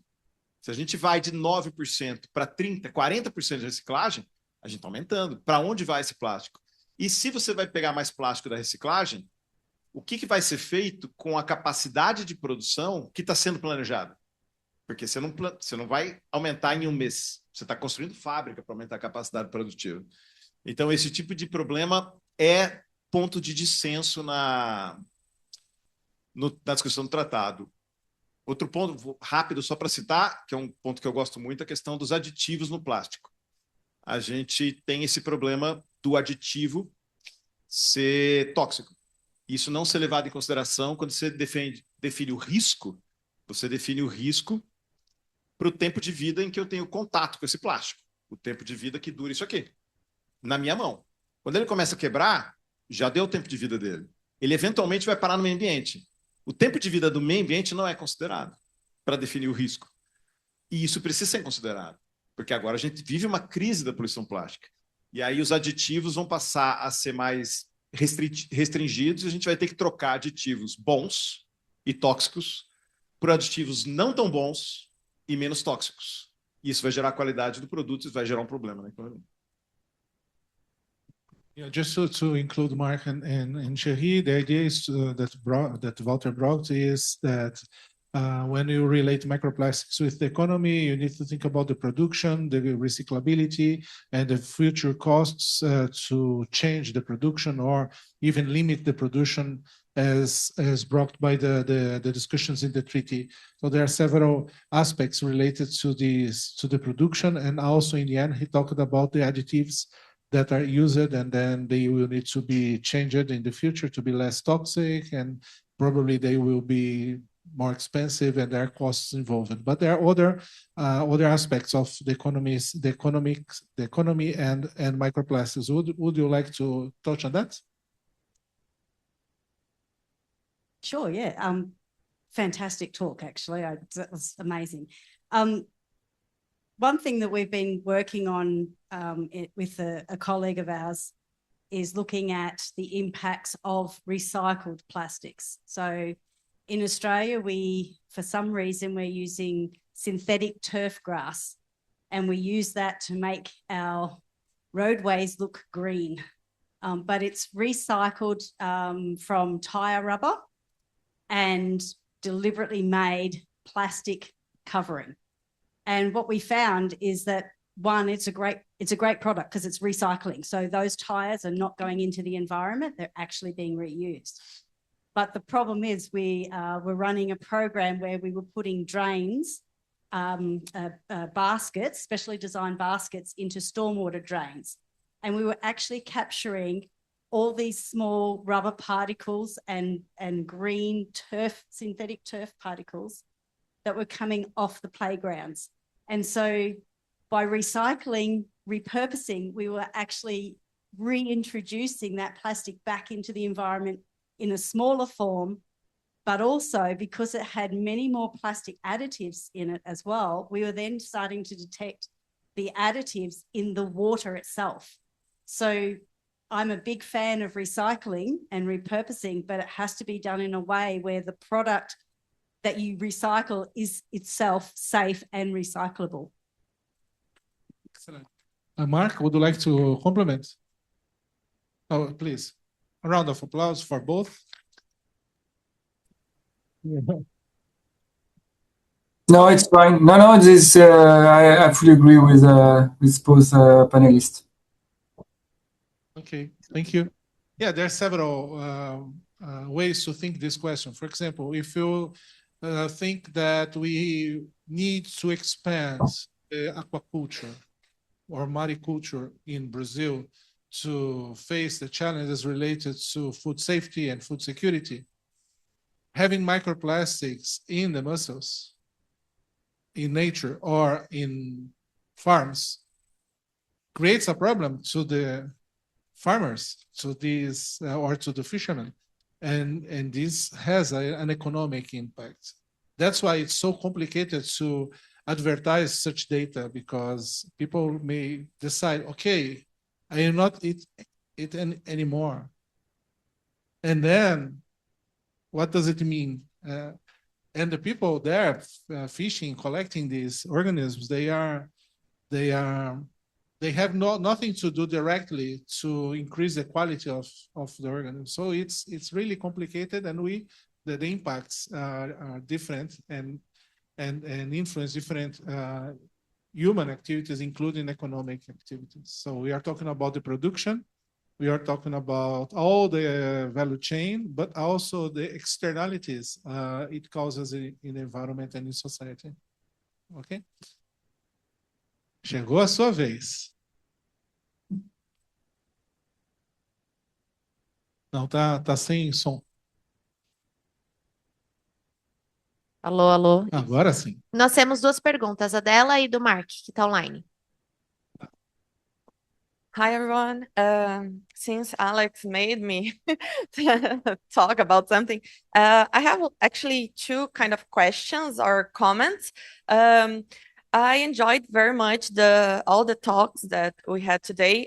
My first question, it's about I think all environments that you all said that it's important that we understand various compartments of the environment, but sometimes I think that on the groups that are studying microplastics and everything, we lack one compartment, that the interface from the beach to the water. I think it's overlooked in the majority of the cases, and I think it's important to take into consideration if we want to understand better, and also make policies that it's related to how the microplastic is going to end in the environment. So the use of the beaches and the coastal zones too. And my second comment is to Mark. He talked about the databases that I think the Institute have. My question is, we usually don't have like open databases that are specialized, that are focused on plastic in general and microplastics included. So I think it's a difficulty, because if we want to share on a database, an open database doesn't agree, like we cannot put our data is a specific way to that we have now. It's a specific data. It's very difficult to include in a database, a usual database. So the database you were talking about, it's like it's open, everyone can access or include data in this database. And thank you. That's all. Okay, thank you. Well, I hand over to Mark first, so that he can answer and also share your thoughts or your questions too, and then we come back to the table here. Was it clear, the question? Yes. Excellent. For the first one was, I can already start with this one. Wait, I will change because I have an issue with my camera. Yeah, okay. So basically, I agree with you, but there's a lot of data, in fact, in microplastic on beach. And that was the first approach we were talking about with microplastic for us. And when we talk about capacity building, now there's about 65 countries from the south that doing this microplastic, down to 300 micros. So it's not the smaller one that we were mentioning, but definitely they do it. And that's the first. We have a harmonized protocol, and the database for now will be dedicated to that. So for now, it's not launched yet. It will be in July. Hopefully, it will be available for everyone. That's the idea, open access. Not full data, because then there's a policy aspect that you need to deal with. But if you want a big and good data set already existing with shared data and open source, you can go to AOMI. So Japan is a big contributor to the development of harmonized method and data sharing and so on. So they collect this. So maybe Alex can share the link, or I will be able to share the link. So this is already existing, but this is based on research. And again, I agree with Walter in some ways that global south need to be helped, and Sherry was also going this way, but it takes time. We already have a lot of data, but not all people can afford micro FTIR. We do it with regional center, and we are not the only one. You see, FAST from UK is also contributing, and Australia is also, I'm guessing, but it takes time. So the fact that publishing exactly is the way forward if they want to also share with the scientific community for the data of quality, but already from a starting point, ATR, FTIR with larger plastic is already a good step, especially if we go with a treaty. So showing that every single country signing this, hopefully signing this treaty, will be able to do their work by themselves. So this is a long process, and it needs to be but definitely the sharing of information, this will be open access, and that's what we're working for. And it will be mainly first on the sand beach data. Thank you.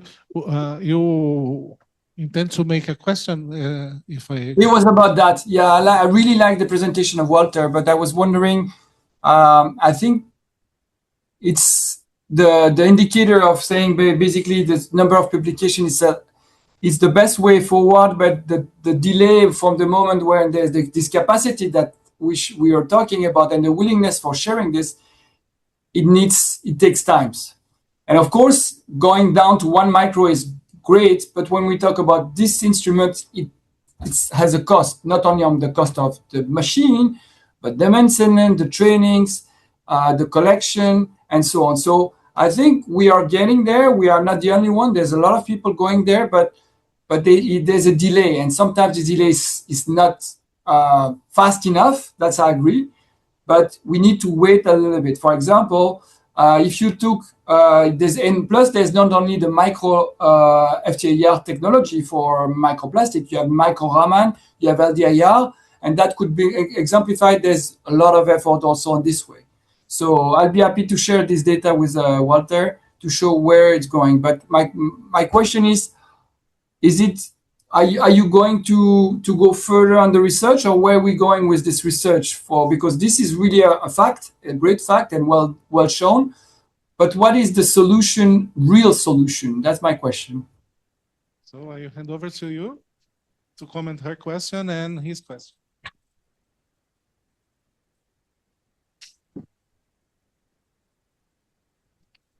Yeah, I did get that. Thank you. Yeah, look, I agree. That is a really important compartment that does tend to get glossed over. And that's possibly because we've spent a lot of time, like many countries have spent a lot of time looking at the large plastics, the macroplastics. And so people feel like they have an understanding of what the plastic level is already on those beaches. And I think they don't then appreciate that they're actually breaking down at that point. There's wave action and abrasion happening where we're actually producing microplastics in the sand, and then that is getting washed back out into the ocean through the tidal exchange and then back up onto the beach again. So that dynamic flux, we're very, very interested in looking at that. I can't really explain why science isn't actually focusing on that area. We actually have done some research in that space in our lab, and in fact, we've had Marilia and Beatrice as well, who that was part of their pilot projects when they came to Australia and visited our labs. So they focused on what was happening in the beach clams as a bioindicator or a proxy of what was actually happening in those environments. And we're now starting to look at using those types of tools in our environment as well. I will say that our environment is relatively clean when we look globally at our plastic levels. Australia is relatively clean, and so we're very proud of that fact, obviously, but we also still do find stuff. So I think it's an important area, and it's a compartment that we do need to shine a light on. The second thing I'll say is that we selected surface waters because we actually have the infrastructure. And so that was part of my point, was you focus on the compartment that you can do well. And then once you've done that well, if you're able to, then you expand your capacity by partnerships with other people. So if your capacity is to actually work in that shoreline, then that's exactly what you should focus on. So I wasn't advocating that you should go straight to surface waters and do what we do. It's picking the compartment that you actually have the facilities and the capability to do, and then focus on that and build your programs from that. I hope that answered your question. Yeah.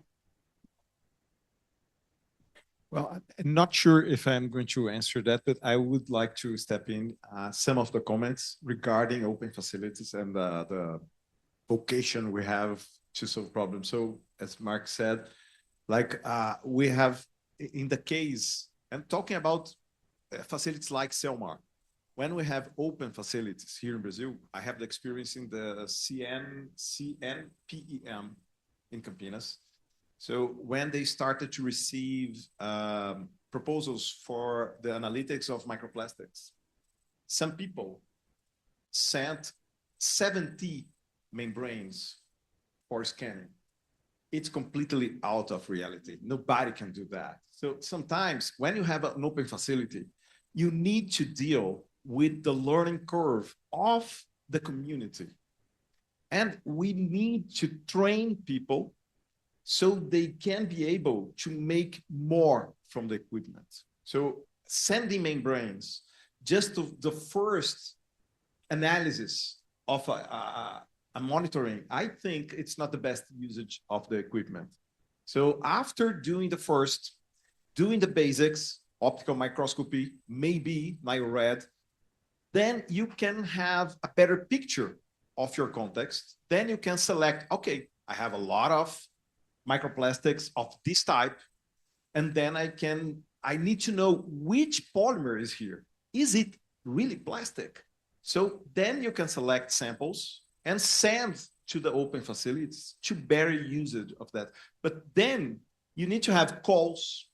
In the call, you need to offer training so people can select better the samples. Otherwise, you're going to send the samples are going to be analyzed, and then, okay, that's my first picture of the topic, of the context, and then I'm going to do other stuff. So I think we could better manage the open facilities for that. So training is key. Oh, excellent. This is really important because when we planned the idea of CELMAR, it was a lab that would train and give autonomy to the researchers to analyze their own samples. Because analyzing microplastics is complicated. You can lose some. They fly. They hide themselves. So it's not possible to give a sample like a membrane to an analytical facility of a university. It's different than giving a single sample of a plastic. It's different. So there are some logistical issues that should be understood. And what you are saying refers make a good reference to the need to identify levels of detail we need to have.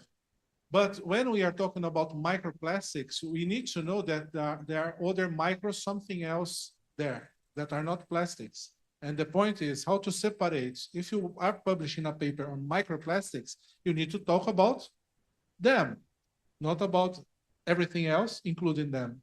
And then if you have methods that can separate the microplastics with from the other micro particles that are not plastics, that could be highly useful so that we are all talking about the same types of particles. Otherwise, we are going to mix a lot of things that are not compatible. And this is really important. And it's basic. We need to talk about what we want to talk about and not a lot of things that are similar. So this exemplifies the huge challenges we have, but they are not stuckings, make stuck. Yeah, we can move, we can progress. As we said, there are several possibilities: collaboration, investment in infrastructure, training, and we are all doing that. Walter have a course, a graduate course on microplastics online. Yeah, it's an online course, so it's inclusive. It's important to say that because we have people in all states of Brazil, and Brazil is big, as you said, like Australia. And then we have to identify strategies to increase this capacity. So I think we are in a good track, but we need to scale up in Brazil. Yeah. The other thing I'd just like to sort of touch on is more about like the size of the plastic that you're looking at really matters. So we tend to focus on the larger size. And the main reason for that is because from a monitoring perspective, it's easy. It's easier to do. You can standardize as much as possible and that you know that the quality of the data meets within all those standards.